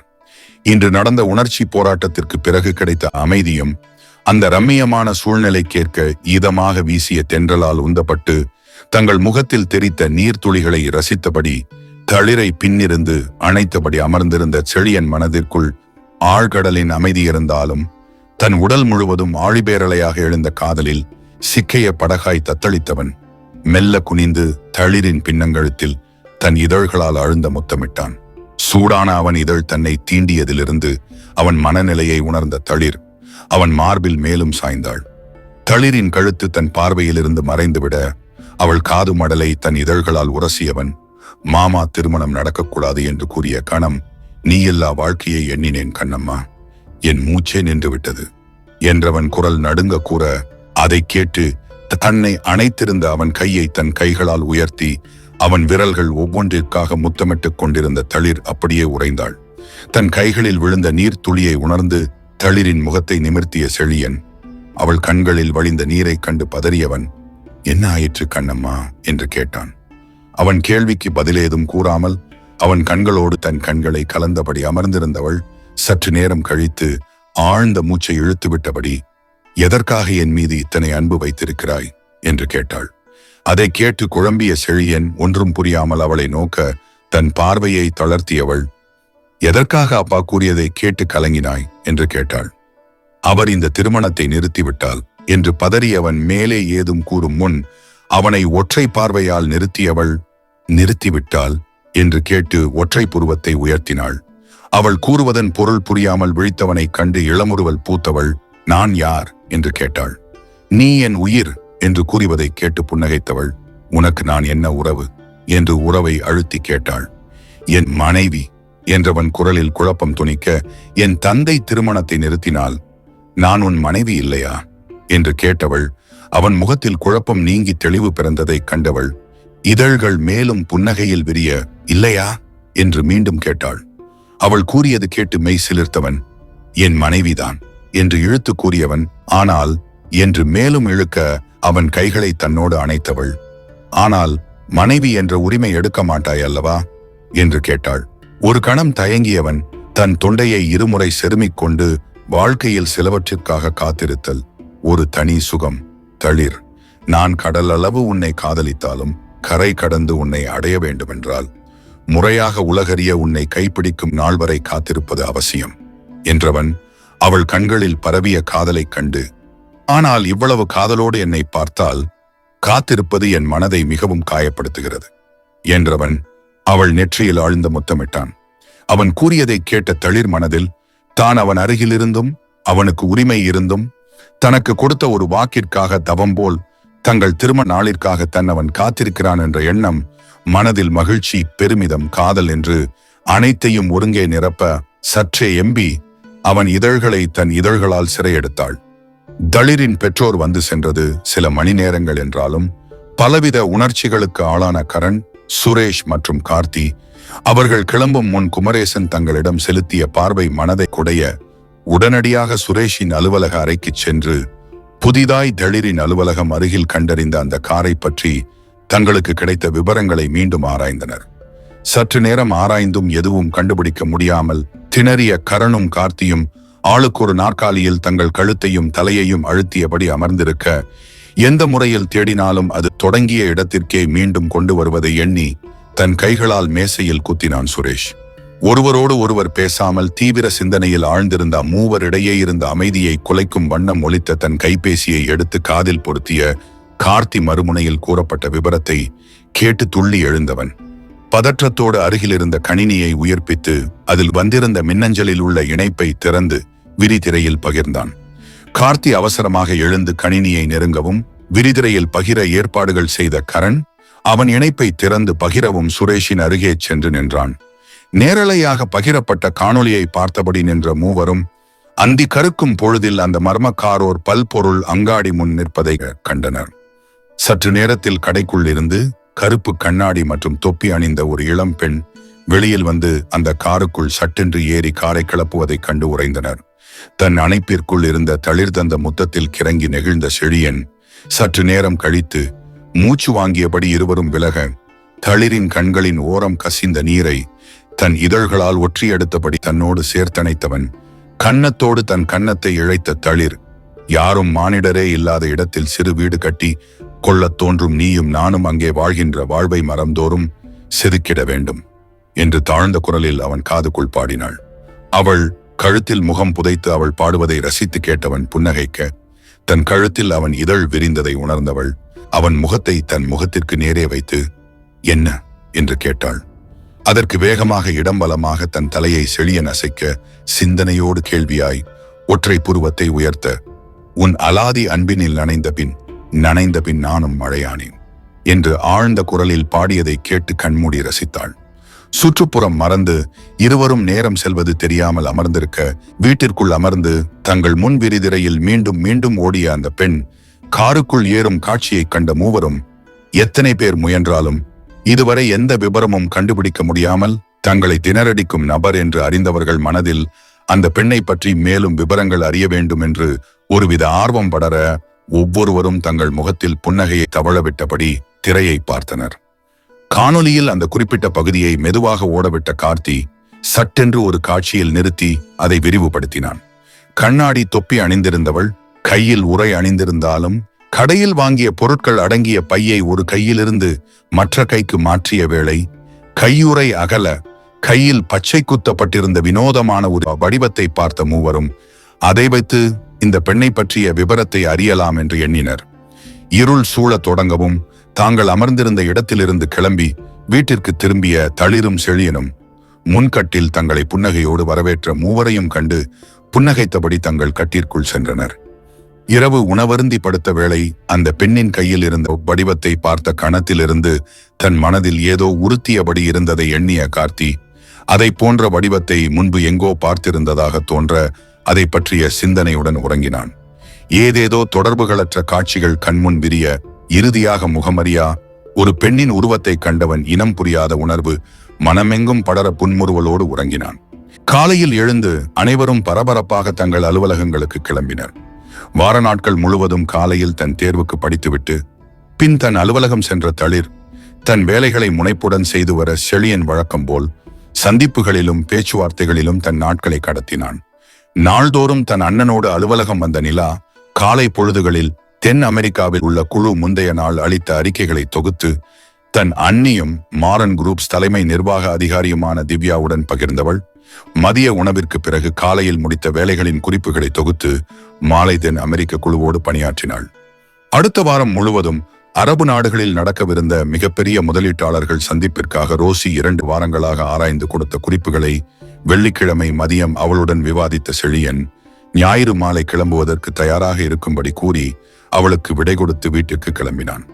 ஒரு வாரமாக அந்த காணொலியில் இருந்த பெண்ணின் கையில் பச்சை குத்தப்பட்டிருந்த வடிவத்தை பற்றி பல வழிகளில் முயன்றும் கண்டுபிடிக்க முடியாமல் மூவரும் திணற அடுத்த வாரம் சுரேஷ் செழியனுடன் சென்று விடுவதால் கரண் தளிருக்கு இரட்டி கட்டப்பட்ட பாதுகாப்பிற்கு தலைமை ஏற்றதை அடுத்து அவனுக்கும் வேலை அதிகம் இருக்கும் என்று உணர்ந்ததால் தன்னால் இயன்றவரை அந்த பெண்ணை பற்றிய விவரங்களை அறிய வேண்டும் என்று எண்ணிய கார்த்தி தானே அவளை பின்தொடர்வதென முடிவெடுத்தான். ஞாயிற்றுக்கிழமைதான் அரபு நாடுகளுக்கு கிளம்ப வேண்டியிருந்ததால் சனிக்கிழமை தளிருடன் வீட்டிலும் தோட்டத்திலும் கழித்தான் செழியன். திருமணத்திற்காகவும் இறுதி தேர்வுக்கு படிக்க வேண்டியிருந்ததாலும் அடுத்த வாரம் வெள்ளிக்கிழமை முதல் தன் வேலையிலிருந்து விடைபெற இருந்த தளிர் தான் பயிற்சிக்கு சேர்ந்த வாரமும் இப்பொழுது வேலையிலிருந்து விடைபெறும் வாரமும் செழியன் அரபு நாடுகளுக்கு செல்ல வேண்டிய சூழ்நிலைகளின் ஒற்றுமையை எண்ணி மனதிற்குள் வியந்தாள். ஞாயிறு மதியம் உணவருந்திய பின் சுரேஷ் மற்றும் ரோசியுடன் கிளம்பிய செழியனுக்கு விடை கொடுத்தாள். செழியனுடன் இல்லாததால் நீண்ட இரவுகளையும் பகல்களையும் ஒரு வாரமாக சிரமத்தோடு கடத்திய தளிர் வெள்ளிக்கிழமை தன் வேலைகளை முடித்து ரம்யாவிற்கு மின்னஞ்சல் அனுப்பிவிட்டு விமலிடம் விடைபெறுவதற்காக அவன் அரைக்கதவை தட்டிவிட்டு உள்ளே நுழைந்தாள். அவனிடம் பேசிக் கொண்டிருந்த வேளை மீண்டும் மீண்டும் தவிர்த்தாலும் தொடர்ந்து கைபேசி ஒலிக்க அதை எடுத்து பேசும்படி கூறிய விமலிடம் மன்னிப்பு கேட்ட வண்ணம் அதை எடுத்து காதில் பொருத்தியவள் மறுமுனையில் கூறப்பட்ட விபரத்தை கேட்டு அதிர்ந்த தளிர் விமலிடம் விடைபெற்று கிளம்பினாள். தன் கைபேசியிலிருந்து கரனை அழைத்த தளிர் உடனடியாக தான் கிளம்ப வேண்டும் என்று கூறி அவனை வரும்படி கூறிவிட்டு செழியனை அழைத்தாள். முக்கியமான ஒரு பேச்சுவார்த்தையில் இருந்த செழியன் எதிர்பாராத வேளை தளிர் தன்னை அழைக்க முதல் ஒலிப்பிலேயே எடுக்க அருணன் அப்பாவிற்கு விபத்து, தன் நண்பரோடு காரில் சென்றிருக்கிறார். கார் திடீரென்று கட்டுப்பாட்டை மீற பதற்றத்தில் அவர் நண்பர் ஒரு பாலத்தில் மோதிவிட்டார் என்று பதற்றத்தோடு தளிர் கூற நீ உடனே கிளம்பு தளிர், நான் இரவுக்குள் வந்து விடுவேன் என்று கூறி அழைப்பை துண்டித்தவன் சுரேஷிற்கும் ரோசிக்கும் குறுஞ்செய்தியாக விபரத்தை அனுப்பினான். செழியன் வந்து விடுவான் என்ற விவரம் அளித்த சிறு நம்பிக்கையில் கரண் வந்தவுடன் அவனை இங்கிருந்தே தன் தந்தை அனுமதிக்கப்பட்டிருந்த மருத்துவமனைக்கு செல்லும்படி கூறினாள். எப்படியும் தாங்கள் சென்றடைய இரவாகிவிடும் என்று கூறிய கரண் வீட்டிற்கு சென்றுவிட்டு கிளம்பலாம் என்று கூற அதை மறுத்துவிட காரை கிளப்பிய கரண் வெளியூர் பயணத்திற்கு தங்களுக்கு தேவையான பாதுகாப்பு வாகனங்களுக்கு ஏற்பாடுகளை செய்த வண்ணம் காரின் வேகத்தை அதிகரித்தான். 54 தன் பயிற்சி முடிந்து பகுதி நேரமாக வேலை பார்த்த தளிர் தன் திருமணத்தை முன்னிட்டும் இறுதி தேர்வுக்கு படிப்பதற்கும் தன் பகுதி நேர வேலையிலிருந்து வெள்ளிக்கிழமையோடு விடைபெற்ற தளிர் தன் வேலைகளை முடித்து ரம்யாவிற்கு மின்னஞ்சல் அனுப்பியவள் விமலிடம் விடைபெற எண்ணி அவன் அறைக்கு சென்றாள். கதவை தட்டிவிட்டு உள்ளே நுழைந்த தளிரை கண்ட விமல் உற்சாகமாக வாருங்கள் தளிர், திடீரென்று நீங்கள் வேலையிலிருந்து விடைபெற வேண்டும் என்று முடிவெடுத்து விட்டீர்கள் போல் இருக்கிறதே என்று கேட்டான். ஆமாம் சார், திருமணத்திற்கு இன்னும் சில வாரங்களே இருக்கின்றன. திருமணம் முடிந்து ஒரு மாதத்தில் இறுதி தேர்வுகள் வருகின்றதால் இப்பொழுதே தேர்வுக்கு படிக்கலாம் என்று நினைக்கிறேன் சார் என்று கூறியவள் நான் அழைப்பிதழ் கொடுப்பதற்கு மீண்டும் வருவேன் சார் என்று கூறி புன்னகைத்தாள். நிச்சயம் வருவேன் தளிர் என்று புன்னகையோடு கூறிய விமல் மேலே ஏதோ கூற எத்தனித்த வேளை தன் கைபேசி ஒலிக்க அதனை துண்டித்தாள். மீண்டும் மீண்டும் ஒலிக்க கோ அஹெட் தளிர் என்று கூறினான் விமல். சாரி சார் என்று கூறிவிட்டு தன் கைபேசியில் வந்த அழைப்பை எடுத்து காதில் பொருத்தியவள். மறுமுனையில் யாரோ மருத்துவமனையின் ஊழியர் தன் தந்தைக்கு நடந்த விபத்தை பற்றிய விபரம் கூற அவசரமாக கிளம்பிய தளிரை குழப்பத்தோடு பார்த்த விமல் அலுவலக உதவியாளரை அழைத்து தளிர் பத்திரமாக கிளம்புகிறாளா என்று உறுதி செய்யுமாறு கூறினான். தன் இருக்கைக்கு சென்று தன் கைப்பையை எடுத்தபடி கைபேசியில் கரனை அழைத்து உடனடியாக கிளம்ப வேண்டும் என்று கூறி அழைப்பை துண்டித்தவள் செழியனை அழைத்தாள். விபரம் அறிந்ததும் தளிரை உடனே ஊருக்கு கிளம்பும்படி கூறிய செழியன் தான் இரவிற்குள் வந்து விடுவதாக வாக்கு கொடுத்தான். கரண் வந்ததும் உடனடியாக காரில் ஏறிய தளிர் அவன் பலமுறை வீட்டிற்கு சென்று அனைத்து பாதுகாப்பு ஏற்பாடுகளும் செய்து கொண்டு கிளம்பலாம் என்று கூறினாலும் அதை திட்டவட்டமாக மறுத்துவிட்ட தளிர் இங்கிருந்து நேரே செல்ல வேண்டும் என்று பிடிவாதமாக கூற தன் காரிலிருந்தே தங்கள் பயணத்திற்கு வேண்டிய பாதுகாப்பு வாகனங்களை ஏற்பாடு செய்த வண்ணம் காரின் வேகத்தை அதிகரித்தான் கரண். நகரின் எல்லையை அடைந்த வேளை தங்கள் காரின் முன்னும் பின்னுமாக 4 செரோக்கிகள் இணைய அதை சட்டை செய்யாமல் இலக்கற்று வெறித்தபடி அமர்ந்திருந்த தளிரை கண்ட கரண் அவள் மனநிலை உணர்ந்து ஏதும் பேசாமல் விரைவாக காரை செலுத்தி இரவே சற்று நேரத்தில் தளிரின் தந்தை அனுமதிக்கப்பட்டிருந்த மருத்துவமனையை அடைந்தான். மருத்துவமனை வாயிலில் கார் நின்றவுடன் அவசரமாக இறங்கிய தளிர் உடனடியாக உள்ளே செல்ல அவள் கண்களில் உள்ள வெறித்த பார்வையை கண்ட கரண் தானும் இறங்கி அவளை பின்தொடரும் முன் தன் கைகளால் சைகை செய்ய பின்னால் இருந்த காரில் இருந்த மெய்காப்பாளர்களுள் ஒருவன் இறங்கி தளிரின் காரை எடுத்துக்கொண்டு அங்கிருந்து கிளம்பினான். எதை பற்றியும் சிந்திக்காமல் உள்ளே நுழைந்த தளிர் வரவேற்பாளரின் முன் நிற்பதைக் கண்ட கரண் அவளருகே சென்று வரவேற்பாளரிடம் விபரம் அறிந்து தீவிர சிகிச்சை பிரிவிற்கு அழைத்துச் சென்றான். அங்கு காத்திருப்பு அறையில் தன் கண்களில் வழிந்த நீரை துடைக்கும் திடமில்லாமல் அமர்ந்திருந்த தன் அன்னையை கண்ட தளிர் மெல்ல அவளருகில் சென்று அமர்ந்தாள். தன் மகளை பார்த்த ஆனந்தி அவள் தோளில் சாய்ந்து குலுங்கி குலுங்கி அழுதவர் கேவல்களின் ஊடே நடந்த விபரத்தை கூறினார். 1 வாரமாக சற்று தொலைவில் இருந்த நகரத்தில் உள்ள கிளையில் நடந்த புதிய விதிமுறைகளுக்கான செய்முறை வகுப்புகளுக்காக தன் அலுவலக நண்பருடன் அவர் காரில் சென்று வந்திருக்கிறார். இன்று வகுப்புகள் மதியத்தோடு முடிந்துவிட உணவருந்தி விட்டு கிளம்பியிருக்கின்றனர். வரும் வழியில் அவர் நண்பர் உறங்கிவிட்டாரோ அல்லது கவனம் சிதறிவிட்டதோ எதிரில் வந்த பேருந்தை கவனிக்கவில்லை. அருகே வந்ததும் பதற்றத்தில் காரின் கட்டுப்பாட்டை இழந்தவர் அருகே இருந்த பாலத்தில் மோதிவிட்டார். அருகே இருந்தவர்கள் உடனடியாக மருத்துவமனையில் சேர்த்திருக்கிறார்கள். அவர் கைபேசியில் இருந்த அவசர அழைப்பில் உள்ள ஆனந்தியை அழைத்த மருத்துவமனையினர் அவர் கல்லூரியில் வகுப்பில் இருந்த காரணத்தால் எடுக்காமல் போக அடுத்திருந்த தளிரின் எண்ணை தொடர்பு கொண்டிருக்கிறார்கள். தன் அன்னையை தேற்றிய தளிர் டாக்டர் என்ன சொன்னார்கள் அம்மா என்று கேட்டாள். முதல் உதவி செய்திருக்கிறார்கள் தளிர். காலில் அதிகமாக அடிபட்டிருக்கிறதாம். ஏதேதோ படிவங்களை நிரப்பி கையெழுத்திடுமாறு கூறினார்கள். எனக்கு எதுவும் புரியவில்லை என்று கூறினார். தன் அன்னை ஏதும் தெளிவாகவோ பகுத்தறிந்து சிந்திக்கவோ முடியாத நிலையில் இருக்கிறார் என்று உணர்ந்த தளிர் தான் சென்று தந்தையை பார்த்துவிட்டு வருவதாக ஆனந்தியிடம் கூறிவிட்டு உள்ளே சென்றாள். அங்குள்ள செவிலியரிடம் தன் தந்தையை காண வேண்டும் என்று கூறி அவர் கூறிய வழிமுறைகளை செய்து கொண்டு நுழைந்தவள் அடுத்தடுத்து திரைகளால் மறைக்கப்பட்டு வரிசையாக போடப்பட்டிருந்த கட்டில்களை கடந்தவள் அங்குள்ள 4ஆம் கட்டிலில் படுத்திருந்த தன் தந்தையை கண்டு அதிர்ச்சியில் உறைந்தாள். சிறுவயது முதல் மிக அமைதியான மனிதராக இருந்த தன் தந்தையிடம் அந்த ஆழ்ந்த அமைதியை மீறி ஒரு கம்பீரம் இருப்பதை கண்டிருக்கிறாள். இன்று மருத்துவமனையின் பெரிய கட்டிலில் சிறியதாக தெரிந்த தன் தந்தையை பார்த்தவள் அதுவரை கட்டுப்படுத்திய கண்ணீர் தடையின்றி வழிய உடனடியாக செழியனின் மார்பில் சாய்ந்து அழ வேண்டும் என்று மனது ஏங்க தன்னை மிகவும் கட்டுப்படுத்தியவள் கண்ணீரால் திரையிடப்பட்டு பார்வை மங்கலாக தெரிய மெல்ல நடந்து தன் அன்னை அமர்ந்திருந்த இடத்திற்கு வந்தவள் தன் எதிரே இருந்த ஒருவர் மீது மோதியதன் விளைவாக தடுமாறி விழப்போனவளை அணைத்தபடி பிடிக்க அந்த தீண்டலில் ஒரு கணம் திகைத்து தன் கண்களை இருமுறை சிமிட்டி கண்ணீரை அகற்றியவள் ஆறுதலோடு தன்னை நோக்கிய செழியனை கண்டவள் அந்த கணமே இடம் பொருள் அனைத்தையும் மறந்து அவனை அணைத்து மார்பில் சாய்ந்து தன் மனதில் உள்ள வலி தீரும் அளவு அழுதாள். தளிர் தன்னை அழைத்து தன் தந்தையின் விபத்தை பற்றிய விபரத்தை கூற அங்கிருந்த வேலைகளை உடனடியாக முடித்துக்கொண்டு கிளம்பிய செழியன் ரோசியை பாதுகாப்பாக அனுப்பிவிட்டு சுரேஷுடன் குமரேசன் அனுமதிக்கப்பட்டிருந்த மருத்துவமனைக்கு வந்தான். செழியனையும் சுரேஷையும் வாயிலில் சந்தித்த கரண் தளிரை அழைத்து வந்த விபரத்தை கூறிவிட்டு இந்த விபத்தை பற்றிய மேலும் விவரங்களை சேகரிக்கும் பொருட்டு காவல் நிலையத்திற்கு செல்வதாக கூறி அவர்களிடமிருந்து விடைபெற்று சென்றான். தீவிர சிகிச்சை பிரிவின் காத்திருப்பு அறையை அடைந்த செழியன் தளிரின் அன்னையிடம் அமைதியான குரலில் அறுதலாக பேசிக் கொண்டிருந்த வேளை அறையின் கதவு திறக்கப்பட அங்கே கட்டுப்பாடின்றி வழி கண்ணீரோடு நடந்து வந்த தளிரை கண்டவன் அவள் மனநிலையை உணர்ந்து அவளை நெருங்கினான். தான் வந்ததை பாராமல் தன் மேல் மோதி விழப்போனவளை அவள் விழும் முன் பிடித்தவன் அவளை மெல்ல அணைத்தான். தன் அணைப்பில் ஒரு கணம் திகைத்த தளிர் தன்னை இனம் கண்டு கொண்டவுடன் மார்பில் சாய்ந்து விம்மி அழ அவள் தலையையும் முதுகையும் வருடியபடி அவளை அமைதிப்படுத்தினான். சற்று நேரத்தில் தளிரின் அழுகை குறைந்து விம்மலாக மாற அவளை அணைத்தபடியே அழைத்துச் சென்று ஒரு நாற்காலியில் அமரச் செய்தான். சில நிமிடங்கள் அமைதியாக கடக்க அங்கு ஒரு மருத்துவ குழுவோடு வந்த மருத்துவமனையின் தலைமை மருத்துவர் செழியனை நோக்கி தலையசைத்து விட்டு சென்றதைக் கண்ட தளிர் வியந்து நோக்க மிக மெல்லியதாக புன்னகைத்தான். சிறிது நேரத்தில் வெளியில் வந்த மருத்துவர்களை கண்டதும் செழியனும் மற்றவர்களும் எழ தன் தொண்டையை செருமியபடி தலைமை மருத்துவர், காலில் பலமாக அடிபட்டதில் பந்துகிண்ண மூட்டில் சிதைவு ஏற்பட்டிருக்கிறது. உடனடியாக சிகிச்சை செய்தால் மேற்கொண்டு ஏதும் சிக்கல் ஏற்படாமல் தடுக்க முடியும்.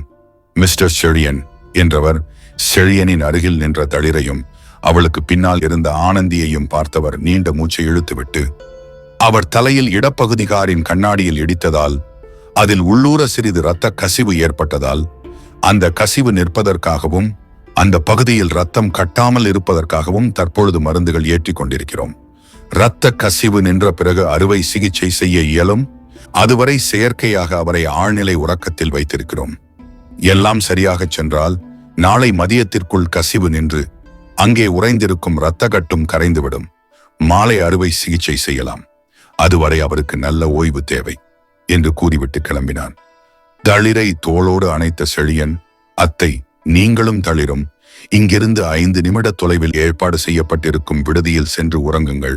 நான் இங்கு இருக்கிறேன் என்று கூற அதை மறுத்த ஆனந்தி, இல்லை தம்பி, நீங்கள் இருவரும் சென்று ஓய்வெடுங்கள், நான் இங்கே இருக்கிறேன் என்று கூறினார். தளிரின் முகத்தை பார்த்த செழியன் அவள் தன் அன்னையை பிரிந்து எங்கும் செல்லும் மனநிலையில் இல்லை என்று உணர்ந்தவன், அவர்கள் யாரும் எதுவும் சாப்பிடவில்லை என்று நினைத்தவன், அத்தை, தளிர், நான் ஒரு யோசனை சொல்கிறேன் என்றவன் சுரேஷை பார்த்து தலையசைத்தபடி, இப்பொழுது இங்கே இருந்து நாம் செய்ய வேண்டியது எதுவும் இல்லை. நாம் எல்லோரும் அங்கு சென்று சற்று ஓய்வெடுப்போம்.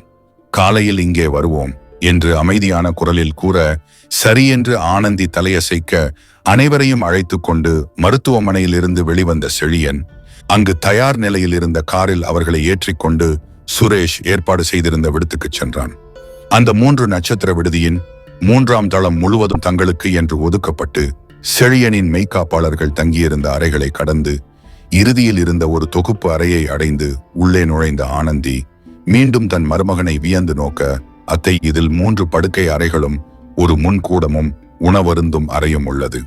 உங்களுக்கு வசதியான அறையை தேர்ந்தெடுங்கள் என்றவன் ஆனந்தி முதல் அறையை நோக்க, சரி அத்தை, அந்த அறையில் ஓய்வெடுங்கள் என்றவன் தளிரை பார்த்து, அம்மாவை பார்த்துக்கொள் தளிர், ஏதாவது தேவை என்றால் குரல் கொடு, வருகிறேன் என்று கூறிவிட்டு சற்று உட்பக்கமாக இருந்த அறைக்குள் நுழைந்தான்.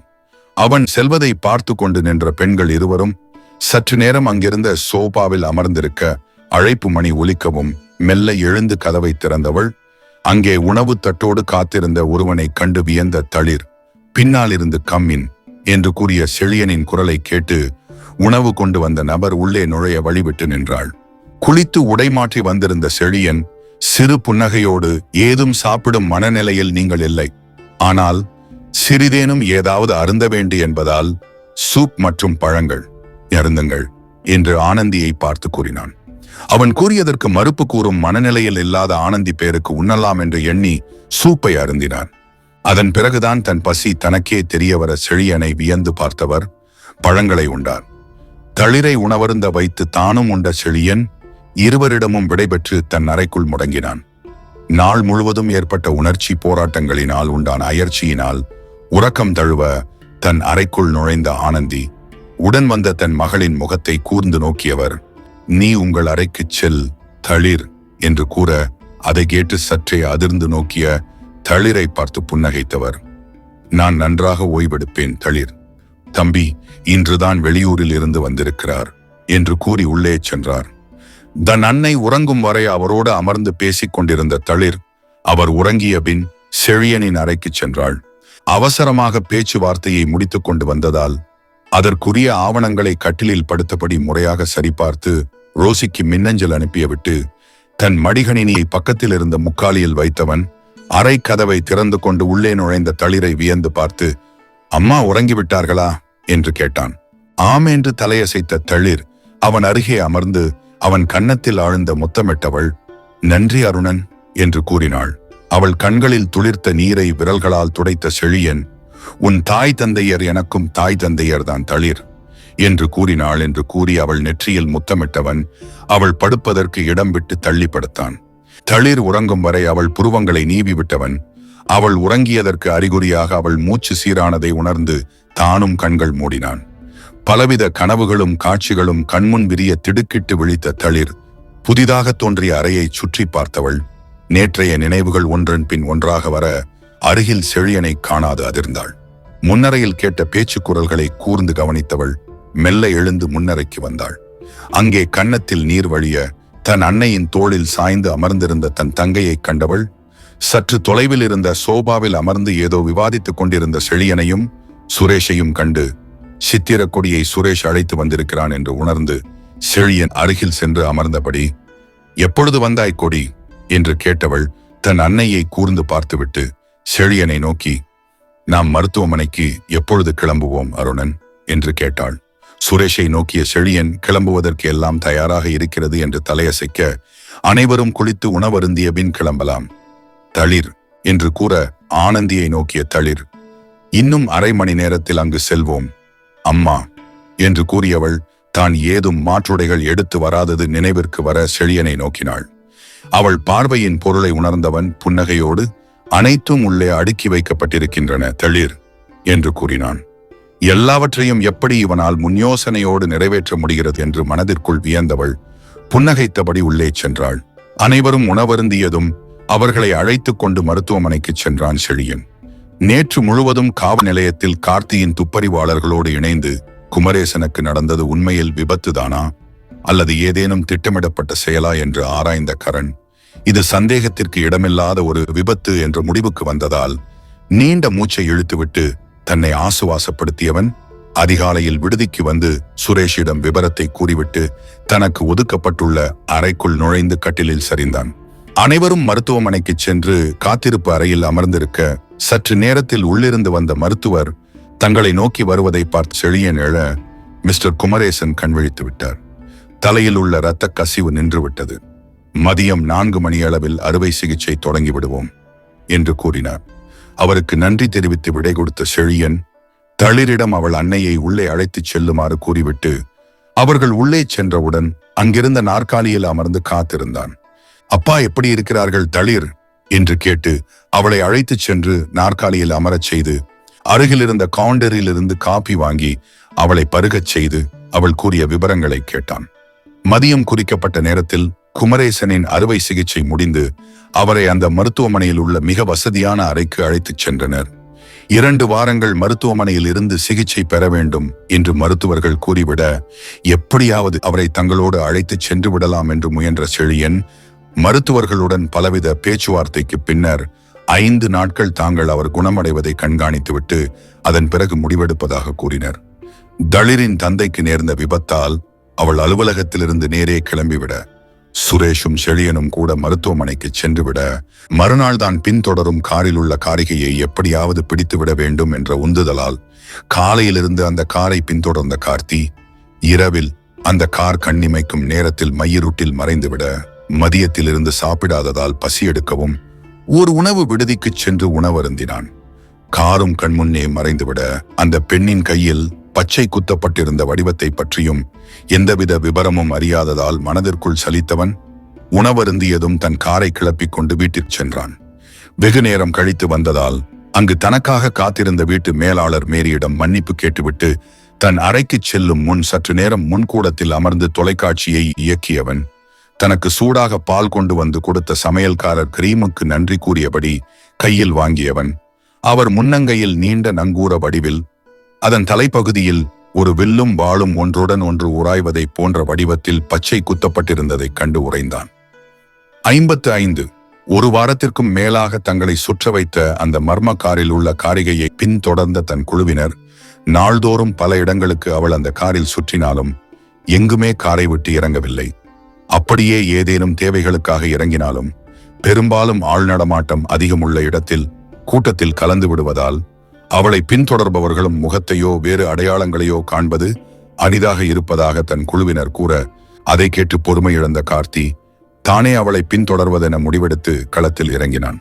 தன் துப்பறியும் நிறுவனத்தை தொடங்கி முதல் 2 ஆண்டுகள் களத்தில் இறங்கி வேலை செய்தாலும் பிறகு அப்பணிகளை தன் கீழ் வேலை பார்க்கும் துப்பறிவாளர்கள் பார்த்து கொள்ள தான் பெரும்பாலும் தொழிலை முன்னேற்றுவது, புதிய வாடிக்கையாளர்களை கண்டறிந்து அவர்களுடன் ஒப்பந்தங்களுக்கான பேச்சுவார்த்தைகளில் ஈடுபடுவதென அலுவலக பணிகளை மேற்கொண்டதால் நெடுநாட்கள் கழித்து களத்தில் இறங்கி அதுவும் தன் நிறுவனத்தின் மிகச்சிறந்த துப்பறிவாளர்களுடன் கண்ணாமூச்சி ஆட்டமாடும் ஒரு பெண்ணை பின்தொடர்வதை எண்ணியவன் மெல்லிய புன்முறுவலை இதழ்களில் தவழவிட்டு தன் காரை கிளப்பினான்.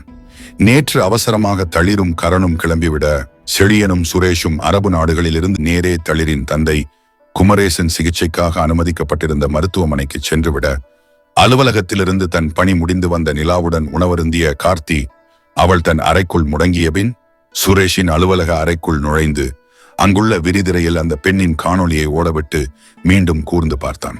1000 முறை பார்த்திருந்தாலும் ஒன்றும் கண்டறிய முடியாமல் போக அந்த பெண்ணின் கையில் பச்சை குத்தப்பட்டிருந்த அந்த வடிவத்தை பெரிதுபடுத்தி இடைநிறுத்தியவன் அதில் 2 கால்வட்டங்கள் ஒன்றுடன் ஒன்று உராய்ந்தபடி இருக்க ஒரு கால்வட்டத்தை குறுக்கே வெட்டியது போல் ஒரு நேர்கோடு செல்வதை கண்டவன் இத்தனை நாட்கள் பலவிதமாக தேடினாலும் இப்படி ஒரு வடிவம் எங்குமே கிடைக்காமல் போனதை எண்ணி தன் தாடையை வருடியபடி அதை உற்று நோக்கினான். பொதுவாகவே தன்னை சுற்றிலும் உள்ளவற்றை கூர்மையாக கண்காணிக்கும் பழக்கமுடையவனாதலால் முதன்முறை இந்த வடிவத்தை காணொளியில் அந்த பெண்ணின் கையில் பார்த்ததிலிருந்தே இந்த வடிவத்தை எங்கோ பார்த்திருப்பதாக மனதிற்குள் தோன்றிய எண்ணம் நாளுக்கு நாள் அதிகமாவதை உணர்ந்து மனதிற்குள் வியந்தான். தன் குழுவினர் கொடுத்த அறிக்கையின்படி வழக்கமாக நகரை கடந்து ஒரு சிற்றூரின் எல்லையில் இருந்துதான் அந்த கார் நாள்தோறும் வெளிவருகிறதென்று கூறப்பட்டிருக்க அந்த இடத்திற்கு வந்தவன் சுற்றிலும் பலவித பழத்தோட்டங்களும் முட்காடுகளும் நிறைந்திருக்க அவற்றிற்கு நடுவே சிறு சாலை வருவதை கண்டவன் எதற்காக தன் ஆட்களால் கார் எங்கிருந்து வருகிறது என கண்டறிய முடியவில்லை என்ற கேள்வி எழ சற்று தூரம் அந்த சாலையில் தன் காரை செலுத்தியவன் கண்ணு கெட்டும் தூரம் வரை அங்கே முட்காடுகளும் தோப்புகளும் இருப்பதை கண்டவன் அந்த சாலையின் முடிவில் பெரும் நீரோடையும் அதற்கடுத்து வனப்பகுதியும் உள்ளதை கண்டு இந்த வனப்பகுதிக்குள்ளோ அல்லது தோப்புகளுக்குள்ளோ அந்த பெண்ணின் உறைவிடம் இருக்க வேண்டும் என்று எண்ணினான். சுற்றிலும் இருந்த மரங்களால் காலை கதிரவன் இங்கே நுழைவதற்கு நேரம் எடுக்கும் என்று உணர்ந்த கார்த்தி தன் காரை திருப்பிக் கொண்டு தன் குழுவினர் குறிப்பிட்டிருந்த இடத்திற்கு சென்று காத்திருந்தான். சற்று நேரத்தில் தன்னை கடந்த அந்த காரை கண்டவன் மெல்ல தன் காரை கிளப்பினான். சிறிது இடைவெளி விட்டு பின்தொடர்ந்தாலும் ஆளரவமற்ற அந்த சாலையில் தன்னை கண்டு கொள்வது எளிதென்று எண்ணிய கார்த்தி தன் காரின் வேகத்தை அதிகரித்தான். முதலில் நேரே ரணதீரனின் இல்லம் அமைந்திருந்த பகுதியை அடைந்த கார் அங்கே ஒதுக்கமாக இருந்த மரநிழலில் காத்து நிற்க சற்று நேரத்தில் ரணதீரன் தன் வீட்டிலிருந்து கிளம்ப அதை பின்தொடர்ந்த மர்ம காரை பின்தொடர்ந்தான் கார்த்தி. இந்த காரில் இருக்கும் நபருக்கும் ரணதீரனுக்கும் என்ன தொடர்பு இருக்கக்கூடும் என்று சிந்தித்த வண்ணம் தன் காரை செலுத்தியவன் ரணதீரன் காரில் இருந்து ஒருவன் இறங்கி சுற்றும் முற்றும் பார்த்துவிட்டு எதிர் திசையில் நடக்க சற்று நேரம் அதை கண்காணித்த கார் மீண்டும் ரணதீரனை பின்தொடர்வதை கண்ட கார்த்தி குழப்பத்தோடு அந்த காரை பின்தொடர்ந்து தன் காரை செலுத்தினான். தன் கூற்றிற்கிணங்க தன் ஆணைக்காக காத்திருந்த தன் குழுவினருக்கு விபரத்தை கூறி ரணதீரன் காரில் இருந்து இறங்கியவனின் புகைப்படத்தை அவர்களுக்கு அனுப்ப அவர்கள் அவனை பின்தொடர்ந்தனர். சற்று நேரத்தில் தங்களுக்கு முன்னால் இன்னொரு கார் அவனை பின்தொடர்வதாக அவர்கள் கூற கார்த்தியின் மனதில் தோன்றிய ரணதீரனை பின்தொடர்ந்த கார் எதற்காக அந்த இடத்தில் தயங்கி நிற்கிறது என்ற சந்தேகத்திற்கான விடை கிடைத்தது.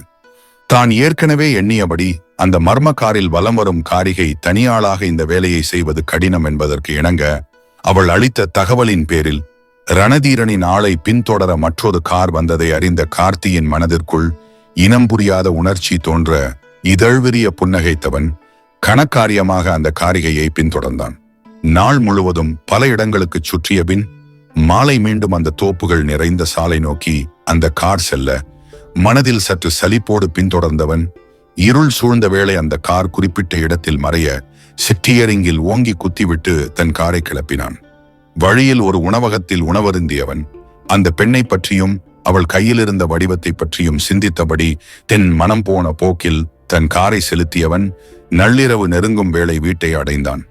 முன்கட்டில் இருந்த பாதுகாவலர்களிடம் சற்று உரையாடிவிட்டு உள்ளே நுழைந்தவன் விருந்தினர் கட்டின் முன்கூடத்தில் ஒரு சோபாவில் அமர்ந்தபடி தனக்காக காத்திருந்த வீட்டு மேலாளர் மேரியை கண்டான்.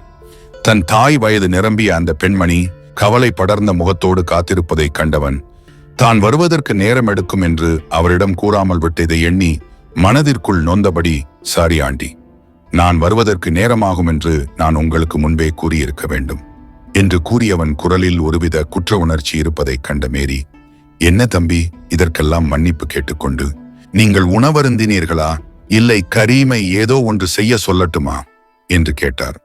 உணவருந்தி விட்டேன், சற்று தலைவலியாக இருக்கிறது, சூடாக காப்பி கிடைக்குமா என்று கூறி நெற்றிப் பொட்டை தன் கைகளால் அழுத்தியபடி கூறினான். இப்பொழுது காப்பி அருந்தினால் உறங்க முடியாது, பால் அருந்தி பாருங்கள், தலைவலி சரியாகவில்லை என்றால் கரீம் மருந்து தயாரித்து கொடுப்பான் என்று கூறிவிட்டு உள்ளே நுழைந்தார். அவர் செல்வதை பார்த்த கார்த்தி கரீம் வரும் வரை அங்கிருந்த சோபாவில் சரிந்தவன் அயர்ச்சியின் மிகுதியால் கண்ணையர்ந்தான். சிறு தட்டில் ஒரு குவளையை எடுத்து வந்த நடுத்தர வயதை ஒத்த கரீம் மெல்ல உழுக்க தன் கண்களை கசக்கியபடி விழித்தவன் விண்ணென்று தெரித்த தலையை அழுத்தியவாறு எழுந்தான். அவன் நெற்றியில் கை வைத்து பார்த்த கரீம் மிக சூடாக இருந்ததைக் கண்டு கவலை தோய்ந்த முகத்தோடு அவன் கையில் குவளையை கொடுத்தார். அவருக்கு நன்றி கூறியபடி அதை வாங்கியவன் அவர் கையில் ஏதோ வேறுபாடு தெரிய குழப்பத்தோடு பாலை அருந்தியபடி சிந்தித்தான். இதுவரை முழுக்கை சட்டையோ ஜிப்பாவோ அணிந்தே காட்சியளித்தவர் படுக்கையிலிருந்து எழுந்து தனக்காக பால் காய்ச்சி எடுத்து வந்திருப்பதால் முழங்கை வரை உள்ள ஒரு உள் சட்டையை அணிந்திருப்பதைக் கண்டவன் தன்னால் இவர் தூக்கமும் கெட்டுவிட்டதே என்று மனதிற்குள் நொந்தபடி குடித்து முடித்த குவளையை அவரிடம் நீட்டினான். அதை வாங்கியவர் கையில் பச்சை குத்தப்பட்டிருந்த ஒரு வடிவம் அவன் கண்களை கவர அதை உற்று பார்த்தவன் நீண்ட ஒரு நங்கூரத்தின் தலைப்பகுதியில் வில்லும் வாளும் ஒன்றுடன் ஒன்று உராய்ந்ததைப் போல் இருக்கும் ஓவியத்தை கண்டு, பொதுவாக இதில் இருக்கும் வடிவங்கள் தனித்தனியாக பச்சை குத்தப்பட்டாலும் இதுபோல் ஒன்றாக ஏதோ உட்பொருளோடு இருப்பதை பார்த்ததில்லை என்று எண்ணியவன் அதை கூர்ந்து நோக்க வில்லும் வாளும் உராய்ந்த பகுதியின் மேல் பகுதி தன்னையும் தன் ஆட்களையும் பல நாட்களாக சுற்றவிடும் அந்த காரிகையின் கையில் தாங்கள் காணொளியில் பார்த்த வடிவத்தை ஒத்திருப்பதை கண்டவன் அதிர்ச்சியில் உறைந்தான். அவன் அதிர்ச்சியை உணராது தன்னறைக்குள் செல்ல ஏத்தனித்த கரீமின் கையை பின்னிருந்து கார்த்தி இழுக்க அதை எதிர்பாராத கரீம் தன்னிச்சையாக அவன் கையை முறுக்கி முன்னால் இழுத்தார். மெல்லிய உடலமைப்பு உள்ள கரீம் நாள்தோறும் உடற்பயிற்சி செய்து கட்டான உடலமைப்போடு வாட்டச்சாட்டமாக இருக்கும் தன்னை மிக சுலபமாக முன்னெழுத்ததை எண்ணி வியந்த கார்த்தி அவர் கண்களில் உள்ள கோபத்தை கண்டு, மன்னித்து விடுங்கள் அண்ணா, உங்கள் கையில் உள்ள இந்த வடிவத்தை பற்றி சில விவரங்கள் அறிய வேண்டும் என்று கூற அதுவரை கோபத்தில் சிவந்த முகத்தில் ஒருவித பதற்றம் தோன்ற சட்டென்று அவனை விடுவித்த கரீம் வெடுக்கென்று திரும்பி நடந்தார். அவரை பின்தொடரலாம் என்று எத்தனித்தவன் சற்று தொலைவில் விளக்குகளை அணைத்தபடி வந்த ஒரு பணியாளை கண்டு அனைவரும் உறங்கும் நேரம் என்பதாலும் கரீமை நாளை சந்தித்து விவரம் அறியலாம் என்று எண்ணியதாலும் தன் அறைக்குள் நுழைந்தவன் சுரேஷை அழைத்து விவரத்தை கூறினான். மாலை அறுவை சிகிச்சை முடிந்து அறைக்கு மாற்றப்பட்ட பின் அனைவரின் மனம் சற்றே இலகுவாகி இருக்க தனக்கு முக்கியமான ஒரு காணொளி அழைப்பு இருப்பதாக கூறிய செழியன் தளிரிடம் விடைபெற்று விடுதிக்குச் சென்றான். அவன் செல்வதை பார்த்தபடி அமர்ந்திருந்த தளிரை நெருங்கிய ஆனந்தி, நேற்றிலிருந்து நமக்கு தேவையானவற்றை முன்யோசனையோடு பார்த்து பார்த்து செய்கிறார். நீ உடன் இருக்கும்போது பார்வை உன்னை தாண்டி எங்கும் செல்லவில்லை. தளிர், நீ இல்லாத நேரங்களிலும் யாரும் எளிதில் நெருங்க முடியாத கண்ணுக்கு தெரியாத ஒரு நெருப்பு வட்டம் அவரை சுற்றி இருக்கிறது என்று கூறியவர் தன் கண்களினோரம் கோர்த்த நீர்த்துளியை துடைத்தபடி அவள் முகத்தை வருடி நெட்டி முறித்தவர். நாங்கள் சல்லடை போட்டு தேடினாலும் கண்டெடுக்க முடியாது. அவருக்கு நீ என்றும் உனக்கு அவர் என்றும் அந்த இறைவன் போட்ட முடிச்சு என்று கூறினார்.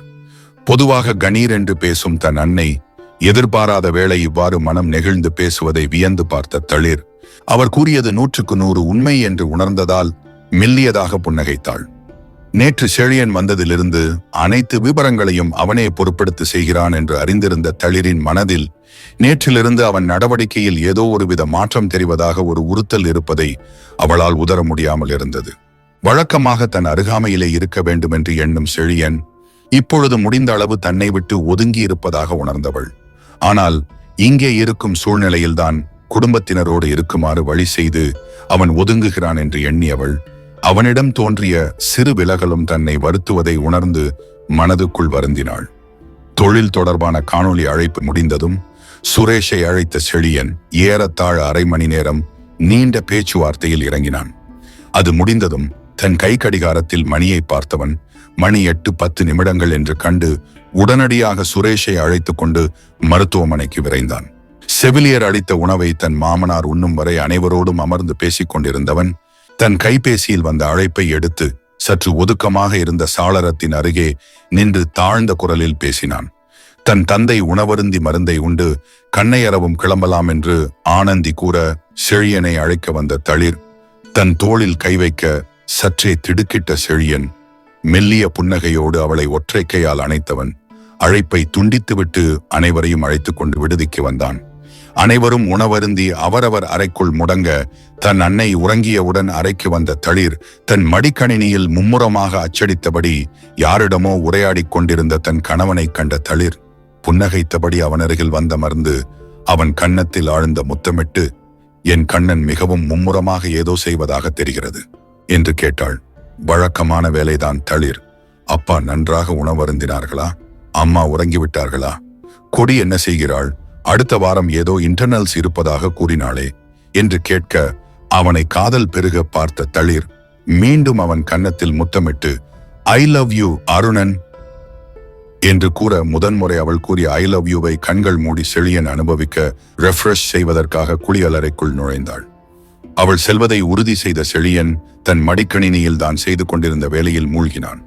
அனைவரும் தங்கள் அறைகளுக்குள் முடங்கிய பின் தன் டீமை அழைத்து வழக்கம் போல் அவர்களோடு இன்று முழுவதும் நடந்தவற்றை குறித்து சற்று நேரம் விவாதித்த சுரேஷ் அவர்களுக்கு விடை கொடுத்துவிட்டு தன் அறைக்குள் நுழைந்து தன் கட்டிலில் சரிந்தவன் சற்று நேரம் நிலாவோடு காணொலி அழைப்பில் உரையாடிவிட்டு கண்ணையரும் பொழுதில் தன் கைபேசி ஒலிக்க வெடுக்கென்று எழுந்தவன் அதில் கார்த்தியின் எண்ணெய் கண்டு உடனே எடுத்து காதில் பொருத்தினான்.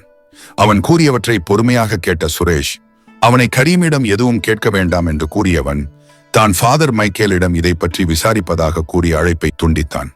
ஃபாதர் வழக்கம் போல் தொண்டாற்றுவதற்கு கம்போடியா சென்றிருப்பதால் அவருக்கு இப்பொழுது அதிகாலை என்று உணர்ந்த சுரேஷ் காலையில் அவரிடம் பேச வேண்டும் என்று மனதிற்குள் குறித்துக் கொண்டான். காலையில் மருத்துவமனைக்கு அனைவரும் செல்ல அவர்களை அங்கே விட்டுவிட்டு அருகே இருந்த ஒரு கபேக்கு சென்ற சுரேஷ் அங்கிருந்த ஃபாதரை தொடர்பு கொண்டு கார்த்தி கூறிய விபரத்தை கூறி அதை பற்றி மேலும் விளக்குமாறு கூறினான். முதலில் சற்று தயங்கிய ஃபாதர் அவன் பிடிவாதமாக இருக்க தனக்கு தெரிந்த விபரங்களை கூற கேட்ட சுரேஷின் மனதிற்குள் ஏற்பட்ட பிரமிப்பு ஒரு வாரம் கழித்து குமரேசனை அந்த மருத்துவமனையில் இருந்து விடுவித்து செழியனின் வீட்டிற்கு அழைத்துச் செல்ல ஏற்பாடுகள் நடக்க அதை மேற்பார்வையிட்டவன் முகத்தில் பிரதிபலித்ததைக் கண்ட செழியன் வாரம் முழுக்க அவனிடம் பலமுறை கேட்டும் அதற்கு விடை கிடைக்காமல் போக தன் நண்பனை பார்த்து வியப்புடன் புன்னகைத்தான். நாள்தோறும் செழியன் அனைவரையும் நன்கு கவனித்துக் கொண்டாலும் நாளுக்கு நாள் அவன் தன்னிடமிருந்து விலகுவதாக எண்ணி மனதிற்குள் புழுங்கிய தளிர் தன் தந்தை மருத்துவமனையிலிருந்து விடுவிக்கப்பட்டு தன் வீட்டிற்கு அழைத்துச் செல்லும் வழியில் அனைவரையும் தன் காரில் உடன் அழைத்துச் சென்ற செழியனின் முகத்தில் ஒருவித குறுகுறுப்பும் பதற்றமும் ஒருங்கே தெரிய அதன் காரணம் புரியாமல் தவித்தாள். நள்ளிரவு நெருங்கும் வேளை வீட்டின் நுழைவு வாயிலில் நுழைந்து வீட்டை அடைந்து கார் நின்ற வேளை சுற்றிலும் பல திசைகளில் இருந்து பல வண்ண வேட்டுகள் ஒரே நேரத்தில் விண்ணில் பாய வீட்டிற்குள் இருந்து புன்னகைத்தபடி மணிமாறன் கார்குழலி உள்ளிட்ட அனைவரும் வெளியே வர ஒன்றும் புரியாமல் குழம்பிய தளிர் சுற்றிலும் நோக்க தன் பெற்றோரும் தங்கையும் முகம் மலர்ந்து புன்னகைக்க தன் காதுக்கு வெகு அருகில் தீண்டிய செழியனின் மூச்சுக்காற்று பட்டு ஒரு கணம் மெய்சிலிர்த்தவள் இனிய பிறந்த நாள் வாழ்த்துக்கள் கண்ணம்மா என்று காதுக்குள் ஒலித்த தன்னவனின் ஆழ்ந்த குரலை கேட்டு சுற்றுப்புறம் மறந்து அவனை தன்னோடு சேர்த்தனைத்தாள். 56 குமரேசனுக்கு அறுவை சிகிச்சை முடிந்த மறுநாள் செழியனும் மற்றவர்களும் மருத்துவமனைக்கு சென்று அவரை சந்திக்க தன் டீமை கவனத்துடன் இருக்கும்படி கூறிவிட்டு ஒரு கபேக்கு சென்ற சுரேஷ் ஃபாதர் மைக்கேலிடம் கார்த்தி கூறிய விவரங்களை தெரிவித்து அந்த வடிவத்தின் பின் இருக்கும் மர்மத்தை பற்றி விளக்கமாக கூறும்படி கேட்டான். அவர் குரலில் ஒருவித வியப்பும் தயக்கமும் இருப்பதை உணர்ந்து, ஃபாதர், செழியனை பற்றி உங்களுக்கு தெரியாதது ஒன்றுமில்லை. தளிர் அவன் தன் வாழ்வில் கிடைத்த அரிய பரிசாக கருதுகிறான். தளிரில்லா வாழ்வை நினைத்தாலே மூச்சுவிட சிரமமாக இருக்கிறது என்று அவள் தந்தையிடம் கூறினான் என்றவன் நீண்ட மூச்சை இழுத்துவிட்டு, இப்பொழுது தளிரை பின்தொடரும் ஒரு காரை பற்றி கிடைத்த விவரங்கள் அனைத்தும் போலியாக இருக்க, எங்கள் கையில் இருக்கும் ஒரே விவரம் அந்த கன்னியின் கையில் உள்ள வடித்திற்கும் நம் கிரீமின் கையில் உள்ள வடிவத்திற்கும் உள்ள ஒற்றுமையே. பிளீஸ் ஃபாதர் என்று கேட்க சற்று நேரம் மறுமுனையில் எந்த சத்தமும் இல்லாததால் தயக்கத்தோடு ஃபாதர் என்று அழைத்தான். என்னால் அதிக விவரங்களை போனில் கூற முடியாது சுரேஷ் என்றவர். ஒன்று மட்டும் உறுதியாக கூற முடியும், என்னவென்றால் அந்த வடிவம் பச்சை குத்தப்பட்டிருக்கும் நபர்களால் செழியனுக்கோ அவன் குடும்பத்திற்கோ அவன் வாரிசுகளுக்கோ எந்தவித துன்பமும் வராது. இதற்கு நான் சாட்சி என்று கூறியவரின் குரல் நெகிழ்ந்திருக்க, மிக அரிதாக உணர்ச்சிகளுக்கு உள்ளாகும் ஃபாதர் இவ்வளவு அழுத்தமாக கூறினால் அதற்கு உட்பொருள் இருக்கும் என்று அறிந்திருந்த சுரேஷ் மேலும் விவரங்கள் அறிய வேண்டும் என்ற ஆர்வமும் இந்த மர்மத்தை அவிழ்க்க வேண்டும் என்ற ஆசையும் தன்னை குடைய, நீங்கள் சொல்வது புரிகிறது ஃபாதர், ஆனால் இதை பற்றிய முழு விவரமும் எனக்கு வேண்டும். தற்சமயம் ஏறத்தாழ 20 பேர் இந்த பெண்ணை கண்காணித்து வருகின்றனர். அவர்கள் அனைவரும் நாள்தோறும் எந்தவித விவரமும் கிடைக்காத விரக்தியில் இருக்கின்றனர். எங்களை பொறுத்தவரையில் அந்த பெண்ணும் கார்த்தி கூறியது போல் அவளின் கூட்டாளிகளும் தளிருக்கு எந்நேரமும் ஆபத்து விளைவிக்கக்கூடிய எதிரிகள். நீங்கள் முழு விவரமும் கூறி அவர்கள் எதிரிகள் அல்ல என்று நானும் கார்த்தியும் நம்பினால் ஒழிய, கிடைக்கும் சந்தர்ப்பத்தில் அவர்களை தாக்கியேனும் பிடிக்கும் மனநிலையில் உள்ளனர் எங்கள் குழுவினர். உண்மையிலேயே அவர்கள் எதிரிகள் அல்லவென்றால் அவர்கள் தாக்கப்படுவது நல்லதல்ல அல்லவா ஃபாதர் என்று ஆழ்ந்த குரலில் கேட்க, அதில் தொக்கியிருந்த எச்சரிக்கையை எண்ணி மனதிற்குள் சிரித்து கொண்டவர் வீணாக யாருக்கும் இன்னல் நேர வேண்டாம் என்ற எண்ணத்தோடு சுரேஷிடம் விபரத்தை கூறத் தொடங்கினார். ஏறத்தாழ 30 ஆண்டுகளுக்கு முன் அதியனுக்கும் அவன் குடும்பத்துக்கும் தன் அண்ணனால் ஆபத்து நேரக்கூடும் என்று எண்ணிய குந்தவி சில வாரங்கள் மிக கூர்மையாக சிந்தித்து ஒரு முடிவுக்கு வந்தவள் அது குறித்து அதியனின் தந்தை சர்க்குண பாண்டியனிடம் பேசினாள். அதன் முழு சாரமும் அறிந்தவர்கள் அவ்விருவருமே என்று இருக்க, சர்க்குணம் தன்னிடம் கூறிய விவரங்கள் என்று கூறிய ஃபாதர் மேலும் தொடர்ந்து, குந்தவி சர்க்குணத்திடம் 2 காரியங்களை உடனடியாக செய்யும்படி கேட்டுக்கொண்டாள். ஒன்று, தனக்கு மாறன் குரூப்ஸ் குடும்பத்தினர் அளித்த அனைத்து சொத்துக்களையும் தன் பெயருக்கும் அதியன் மற்றும் அவன் வாரிசுகளுக்கும் என்று மாற்றி எழுதச் செய்தாள். இது எனக்கும் அதியனின் தங்கை பூங்கொடிக்கும் முன்பே தெரிந்த விவரம். ஆனால் சர்க்குணம் அவன் மரணப்படுக்கையில் என்னிடம் கூறிய விவரம் என்னவென்றால், குந்தவியின் வேண்டுகோளுக்கிணங்க அதியனையும் அவன் வாரிசுகளையும் எந்தவித ஆபத்துகளிலிருந்தும் தங்கள் உயிரை கொடுத்தும் காப்பாற்ற வலிமையுள்ள ஒரு குழுவை தானே முன்னின்று தேர்ந்தெடுத்திருக்கிறான். தங்களை மீறி அதியனுக்கோ அவன் வாரிசுகளுக்கோ ஏதேனும் இன்னல் நேர்ந்தாலோ அல்லது அவர்களால் அதியனையோ அவன் வாரிசுகளையோ காப்பாற்ற முடியாமல் போனாலோ அவர்கள் தங்கள் உயிரை மாய்த்துக் கொள்வார்கள் என்று அவர்கள் அனைவரும் குந்தவியின் முன்னிலையில் சபதம் எடுத்திருக்கிறார்கள் என்று கூறியவர் சுரேஷிடமிருந்து எந்தவித பதிலும் வராமல் போக, சுரேஷ், நீயும் கார்த்தியும் அனைவருக்கும் தெரிந்த செழியனின் கவசம் என்றால் இவர்கள் யாருக்கும் தெரியாத, தெரிந்து கொள்ளவும் முடியாத கவசங்கள் என்று கூறினார். அவர் கூறியதை கேட்டு வியந்த சுரேஷ் மனதில் குந்தவியை பற்றி தனக்கு செழியன் கூறியவற்றையும் இப்பொழுது ஃபாதர் கூறிய விவரங்களையும் ஒப்பிட்டு பார்த்தவன், அவ்வளவு மென்மையான மனம் படைத்த ஒருவர் எத்தனையோ நபர்களை ஒன்று திரட்டி அவர்களை இப்படி ஒரு சபதம் எடுக்கும் அளவுக்கு தூண்டியிருக்கிறார் என்றால் அவர் மனதில் செழியனின் தந்தையை பற்றி மிக உயர்ந்த எண்ணமும் ஆழ்ந்த அன்பும் இருக்க வேண்டும் என்று நினைத்தவன் அதே வியப்பு குரலில் தொனிக்க, நீங்கள் கூறிய குழுவில் யாரெல்லாம் இருக்கிறார்கள் ஃபாதர்? 30 ஆண்டுகளுக்கு முன் அமைக்கப்பட்ட குழு என்று வைத்து பார்த்தாலும் நாங்கள் அந்த காணொளியில் கண்டது 25 மிகாத ஒரு இளம் பெண் என்று கூறினான். இதில் உள்ள சூட்சமமே, அந்த குழுவில் யாரெல்லாம் இருக்கிறார்கள் அவர்களை பற்றிய விவரங்கள் எதுவும் அந்த குழுவினரை தவிர யாருக்கும் தெரியாது. அதிலும் அவர்களுக்கு கூட தங்கள் கூட்டாளிகளை பற்றி மட்டுமே தெரியுமே ஒழிய மொத்த உறுப்பினர்களின் எண்ணிக்கையோ விவரமோ தெரிய வாய்ப்பில்லை. நீ கூறிய அந்த இளம்பெண் இக்குழுவில் உள்ள ஒருவரின் வாரிசாக இருக்கலாம், இல்லை அவரால் இந்த குழுவிற்காக வளர்க்கப்பட்டிருக்கலாம் என்று கூறியவர், சுரேஷ், இங்கு என்னை தேடி குழந்தைகள் வருகின்றனர், நான் சென்று அவர்களோடு விளையாடப் போகிறேன் என்று கூறிய அழைப்பை துண்டித்தார். உலகிலேயே சிறந்த உதவி மற்றவருக்கு நம் நேரத்தை செலவழித்து அவர்களை புரிந்து கொள்ளுதல்தான். அதிலும் குழந்தைகளோடு நாம் கழிக்கும் நேரம் அவர்கள் வாழ்க்கைக்கு மிக மிக அவசியமான முதலீடு என்னும் திடமான எண்ணமுடைய ஃபாதர் இதற்கு மேல் தன்னிடம் பேச மாட்டார் என்று அறிந்த சுரேஷ், விவரங்களை பகிர்ந்ததற்கு நன்றி ஃபாதர் என்று கூறி அழைப்பை துண்டித்தான். ஃபாதர் கூறிய விவரங்கள் மிக குறைவே என்றாலும் அதை பற்றி ஆழமாக சிந்தித்த சுரேஷ், செழியன் வீட்டில் இருக்கும் தோட்டக்கார பாட்டா என்று தங்களால் அழைக்கப்படும் முருகானந்தம், வீட்டின் மேலாளர் மேரி ஆண்டி மற்றும் சமையல்காரர் கிரீமண்ணா என இவர்கள் அனைவரும் ஏதோ ஒரு பணி செய்து கொண்டு சிறுவயது முதல் செழியன் வாழ்ந்த இடங்களை சுற்றியே வாழ்ந்திருக்கிறார்கள் என்று உணர்ந்தவன் அதன் உட்பொருள் விளங்க பெரும் வியப்புக்குள்ளானான். இதே போன்று எத்தனை குழுக்கள் உள்ளனவோ என்று சிந்தித்தவன், ஃபாதர் கூறுவதை வைத்து பார்த்தால் அவர்களாக முன்வந்து கூறினால் ஒழிய அறிவது கடினம் என்று எண்ணி இதழ்களில் புன்னகையை தவழவிட்டபடிதான் அருந்திய காபிக்கு பணம் செலுத்திவிட்டு அங்கிருந்து கிளம்பினான். கரனுடன் தன் அறைக்கு சென்று கார்த்தியை காணொலி அழைப்பிற்கு அழைத்தவன் அவர்களிடம் ஃபாதர் கூறிய விவரங்களை சுருக்கமாக பகிர்ந்தவன். அவர்கள் முகங்களிலும் தன்னை போன்றே வியப்பும் ஆயிரம் கேள்விகளும் தூக்கி நிற்பதை கண்டு புன்னகைத்தான். ஏதோ பழைய படங்களில் வருவது போல் இருக்கிறது நண்பா என்று கார்த்தி கூற, அதை கேட்டு கலகலவென சிரித்த சுரேஷ், நான் மனதில் நினைத்ததை நீ கூறிவிட்டாய் நண்பா என்றவன் கரண் கண்களும் சிரிப்பை அடக்கியதால் ஒளிர, நாம் இந்த காரிகையை பின்தொடர்வதை விட்டுவிட்டு மற்ற வேலையை பார்ப்போமா கரண் என்று கேட்க, ஒரு கணம் கரணின் கண்களில் தோன்றி மறைந்த ஒருவித ஏமாற்றத்தை மனதில் குறித்து கொண்ட சுரேஷ் அவன் தோளில் தட்டியபடி, உனக்கு வேண்டுமென்றால் அவளை பின்தொடரலாம் கரண் என்று கூறியவன் கார்த்தியை பார்த்து கண்ணடிக்க, ஆமாம் நண்பா, நம் கரனுக்கு தேவை என்றால் நாம் அவளை தேட வேண்டும் தானே என்று கூற, வெட்கத்தில் முகம் சிவக்க மிகவும் முயன்று தன்னை கட்டுப்படுத்தியபடி அமர்ந்திருந்த கரண் சுரேஷின் கைபேசி ஒலிக்கவும் தப்பித்தோம் என்று எண்ணி நீண்ட பெருமூச்சை இழுத்துவிட்டான். அழைப்பை தொடர்ந்து தன் வேலைகளில் சுரேஷ் மூழ்க காரை எடுத்துக்கொண்டு மருத்துவமனைக்கு சென்றான் கரண். நாள்தோறும் சிறப்பான மருத்துவத்தினாலும் தன் குடும்பத்தினரின் அரவணைப்பினாலும் நாளுக்கு நாள் குமரேசனின் உடல்நிலை முன்னேறியது. செழியன் தன்னிடமிருந்து விலகுகிறான் என்று முதலில் தன் மனதில் சிறு உறுத்தலாக தோன்றிய எண்ணம் நாட்கள் செல்ல செல்ல மனதை குடைய யாரிடமும் இதை பற்றி பேச முடியாமல் தவித்தாள் தளிர். அனைவர் முன்னிலையிலும் தனிமையிலும் தன்னிடம் மிக கனிவாகவும் அன்பாகவும் செழியன் நடந்து கொண்டாலும் அவன் தன்னிடமிருந்து ஏதோ மறைக்கிறான் என்ற எண்ணம் மனதை விட்டு அகலாமல் இருக்க தன்னைத்தானே நொந்து கொண்டாள்.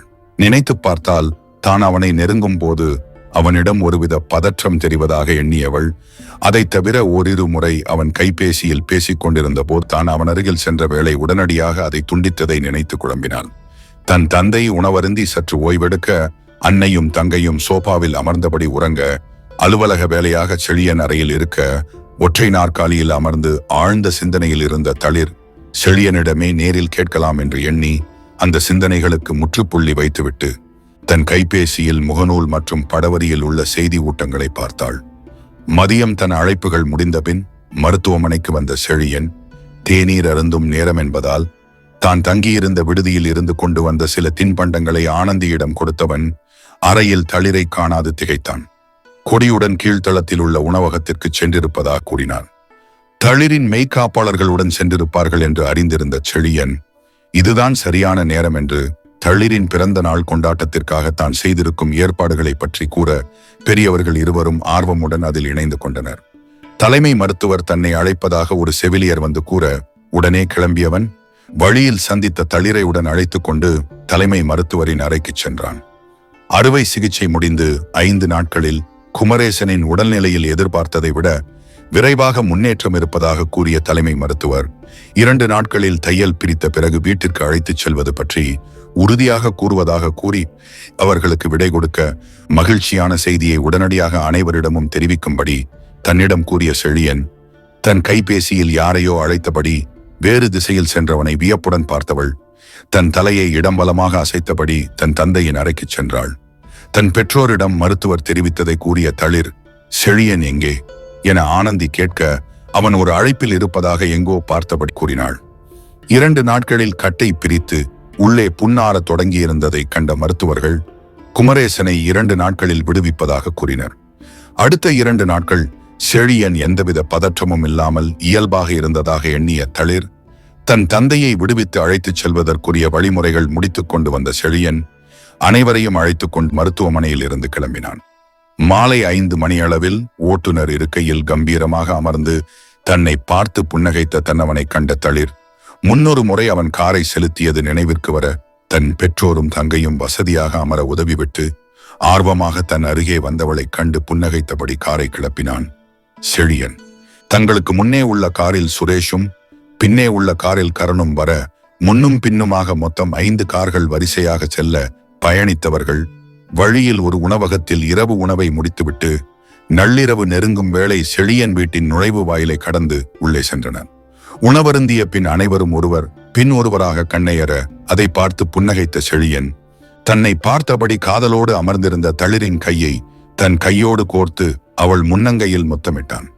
வீட்டை நெருங்கி வாயிலை அடைய பல வண்ணங்களில் வான வேடிக்கைகள் அனைத்து திசைகளிலிருந்தும் விண்ணில் பாய திகைத்து நோக்கிய தளிர் வீட்டிற்குள் இருந்து புன்னகைத்தபடி மணிமாறன், கார்குழலி, பூங்குழலி, அவர் கணவர் சந்திரன், நிலா, கார்த்தி, ரோசி, பிரான்சிஸ் என அனைவரும் வர தன் பெற்றோரை நோக்க அவர்களின் முகத்தில் ஏதோ இரகசியத்தை மறைத்த குறும்பு தோன்றுவதைக் கண்டு வியந்தவள் தன் காதுக்கு வெகு அருகில் தீண்டிய செழியனின் மூச்சுக்காற்றை உணர்ந்து மெய்சிலிர்த்து திரும்பும் முன், இனிய பிறந்த நாள் வாழ்த்துக்கள் கண்ணம்மா என்று அவன் கூற அவனை தன்னோடு அணைத்தவள் மனதில் அந்த கணத்தில் இத்தனை நாட்கள் அவன் தன்னிடமிருந்து மறைத்து ஒதுங்கி சென்றது அனைத்துமே இதற்குத்தான் என்று உணர்ந்து அவன் மீது காதல் பெருக, நன்றி அருணன் என்று கூறி அவன் கன்னத்தில் அழுந்த இதழ் பதித்துவிட்டு காரிலிருந்து இறங்கினாள். வாயிலில் நின்ற அனைவரும் தளிருக்கு வாழ்த்து கூறி வரவேற்று குமரேசனை நலம் விசாரித்து வீட்டிற்குள் அழைத்துச் சென்றனர். மெழுகுவர்த்திகளால் அலங்கரிக்கப்பட்ட விருந்தினர் கட்டின் முன்கூடத்தை அடைந்த தளிர் அங்கே அமைக்கப்பட்டிருந்த மேசையில் வைக்கப்பட்டிருந்த கேக்கை அனைவரின் வாழ்த்தொலிகளின் ஊடே வெட்டி அவர்களோடு உண்டு மகிழ்ந்தாள்.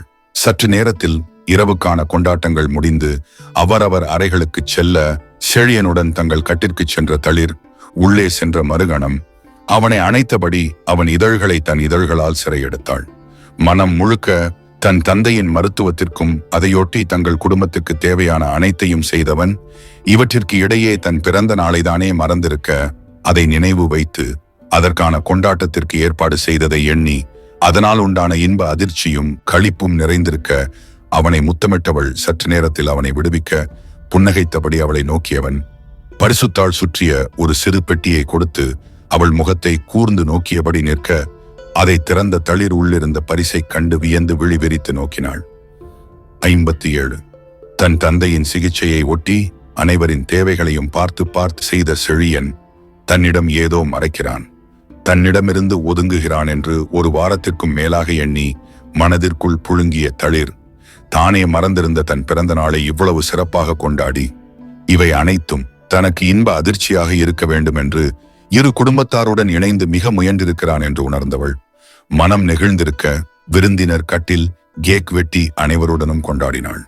அனைவரும் கேக்கும் பழச்சாரும் அருந்தி கொண்டாட மணி ஒன்றை கடந்து சில நிமிடங்களில் பெரியவர்கள் ஒருவர் இருவராக தங்கள் அறைகளுக்கு சென்று விட இளையவர்களுள் பல நாட்களுக்கு பிறகு சந்திக்கும் சுரேஷும் நிலாவும் கொண்டாட்டங்களின் ஆரவாரத்திலிருந்து சற்று ஒதுக்கமாக ஒரு சோபாவில் அமர்ந்து பேசிக் கொண்டிருந்தனர்.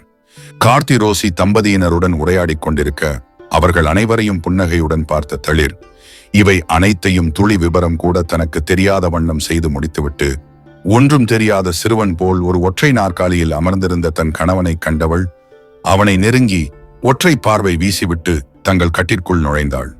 வழக்கம்போல் தன் பார்வையின் கட்டளைக்கு கட்டுப்பட்டு தன் பின்னால் வந்தவனை தன்னோடு சேர்த்தணைத்த தளிர் இதை எதிர்பாராமல் திகைத்தவனின் இதழ்களை தன் இதழ்களால் சிறையெடுத்தாள். நெடுநாட்கள் தன் மனதில் இருந்த நெருடல் தெளிந்து தன்னவன் தனக்காக செய்திருக்கும் ஏற்பாடுகளை கண்டு பெருகிய காதலை இவ்வளவு நேரம் பெரியவர்களும் நண்பர்களும் உடனிருந்ததால் வெளிக்காட்ட முடியாமல் திணறியவள் தன் மனதில் பெருகி உணர்வுகளில் கரை புரண்டு ஓடும் காதல் அனைத்தையும் ஒற்றை முத்தத்தில் வெளிப்படுத்தினாள். சற்று நேரம் கழித்து தன்னை விடுவித்த தளிரின் மலர்ந்த முகத்தை பார்த்தவன் அவள் கண்களை விடுவிக்காமல் தன் பெயிண்ட் பாக்கெட்டில் இருந்து பரிசுத்தாள் சுற்றிய சிறு பெட்டியை எடுத்து அவளிடம் நீட்டினான். அவன் கண்களில் தோன்றிய ஒருவிதமான ஒளியை கண்டு விரிந்த புன்னகையுடன் அதை வாங்கி அவசரமாக பரிசுத்தாளை பிரித்து பெட்டிக்குள் நோக்க முன்கூடத்தில் உள்ள மங்கிய வெளிச்சத்திலும் பெட்டிக்குள் ஏதோ மின்னுவதைக் கண்டு கூர்ந்து நோக்கியபடி மெல்ல வெளியில் எடுத்தவள் அதில் வெண்தங்கத்தில் சிறு சிறு வடிவங்கள் மெல்லிய சங்கிலிகளால் கோர்க்கப்பட்டு கொத்தாக ஒரு வளையத்தில் சிறு கொக்கியால் பிணைக்கப்பட்டிருந்ததை வியப்போடு நோக்கினாள். மிக மெல்லிய சங்கிலிகளில் மிக நுணுக்கமாக கலைநயத்தோடு செய்யப்பட்டிருந்த இதயம், சாவியுடன் கூடிய பூட்டு ஹெலிகாப்டர், விமானம், படகு, ஈஃபில் கோபுரம், மோதிரம், கார் வடிவங்களைக் கண்டு அவற்றை வியந்து நோக்கியவள் அவை பறைசாற்றும் தங்கள் காதலின் நினைவுகளை எண்ணினாள். அவற்றுடன் தட்டையான நிலப்பரப்பில் வீடு போன்று ஒரு வடிவம் இருப்பதைக் கண்டு அதன் உட்பொருள் புரியாமல் செழியனை நோக்கியவள். அவன் கண்கள் குறும்பில் மிளிர்ந்தாலும் எதுவும் கூறாமல் இருந்ததைக் கண்டு அவன் மனதில் உள்ளதை அறிந்தால் எவ்வளவு நன்றாக இருக்கும் என்று எண்ணியவள் தன் கையிலிருந்த சாவி கொத்தை மீண்டும் பார்க்க மனதில் தன்னவனின் மேல் காதல் பெருகுவதை உணர்ந்து கண்களின் ஓரத்தில் துளிர்த்த நீரை அவன் காணும் முன் அவன் மார்பில் தன் முகத்தை புதைத்தாள். தளிரை அணைத்தபடி நின்ற செழியன் தன் சட்டை ஈரமாவதை உணர்ந்து, "என்ன ஆயிற்று கண்ணம்மா?" என்று பதறினான். ஒன்றுமில்லை என்று கூறும் பொருட்டு அவன் மார்பில் முகத்தை புதைத்தபடி இடம் வலமாக தலையை அசைத்தாள். அவள் மனது மிக மென்மையானது என்று அறிந்திருந்தவன் மேலே எதுவும் கேட்காமல் சிறு குழந்தை போல் அவளை தன் கைகளில் ஏந்தியபடி மேலே சென்று அவளை வசதியாக படுக்கச் செய்தவன் அவளை அணைத்தபடி படுத்து அவள் தலையையும் முதுகையும் சீராக வருட சற்று நேரத்தில் தளிர் உறங்கியதை உறுதி செய்ததும் அவள் நெற்றியில் முத்தமிட்டு தானும் கண்ணையர்ந்தான். அதிகாலையிலேயே விழித்த செழியன் தளிரின் உறக்கம் கலையா வண்ணம் எழுந்து குளியலறைக்குள் புகுந்தான். குளித்து உடை மாற்றி வந்தவன் சத்தம் செய்யாமல் கீழே சென்று தளிருக்கு பிறந்த நாள் சிறப்பாக காலை உணவு சமைக்கத் தொடங்கினான். அடுத்த 2 மணி நேரங்களில் சர்க்கரை பொங்கல், கேசரி, வடை, பூரி, உருளை, கிழங்கு என பலவித உணவு வகைகளை செய்து அவற்றை வெப்பம் குறையாமல் இருக்கும்படி அதற்குரிய பாத்திரங்களில் வைத்தவன் அனைத்தையும் ஒரு தட்டில் ஏந்தியபடி தன்னறைக்குச் சென்றான். அவற்றை படுக்கையின் அருகில் இருந்த முக்காலியில் வைத்தவன் தன் கைகடிகாரத்தில் மணியை பார்த்து 7:30 என்றறிந்து புன்னகைத்தபடி மெல்ல படுக்கையை நெருங்கி இறகால் வருடுவது போல் தளிர் இடக்கண்ணை தன் இதழ்களால் வருடினான். உறக்கத்தில் சிணுங்கியவளைக் கண்டு மேலும் இதழ் விரிய புன்னகைத்தவன். அதேபோல் அவள் வலக்கண்ணை வருட மெல்ல உறக்கம் கலைய விழித்தவளின் நெற்றியில் ஆழ்ந்த முத்தமிட்டு விலகியவனை எழவிடாமல் கழுத்தை சுற்றி வளைத்த தளிரின் கைகளை உணர்ந்து மெல்ல சிரித்தவன், "பிறந்த நாள் வாழ்த்துக்கள் கண்ணம்மா" என்றவன் அவள் நெற்றியில் மீண்டும் முத்தமிட்டு, "உணவு தயாராக இருக்கிறது தளிர்" என்று கூறினான்.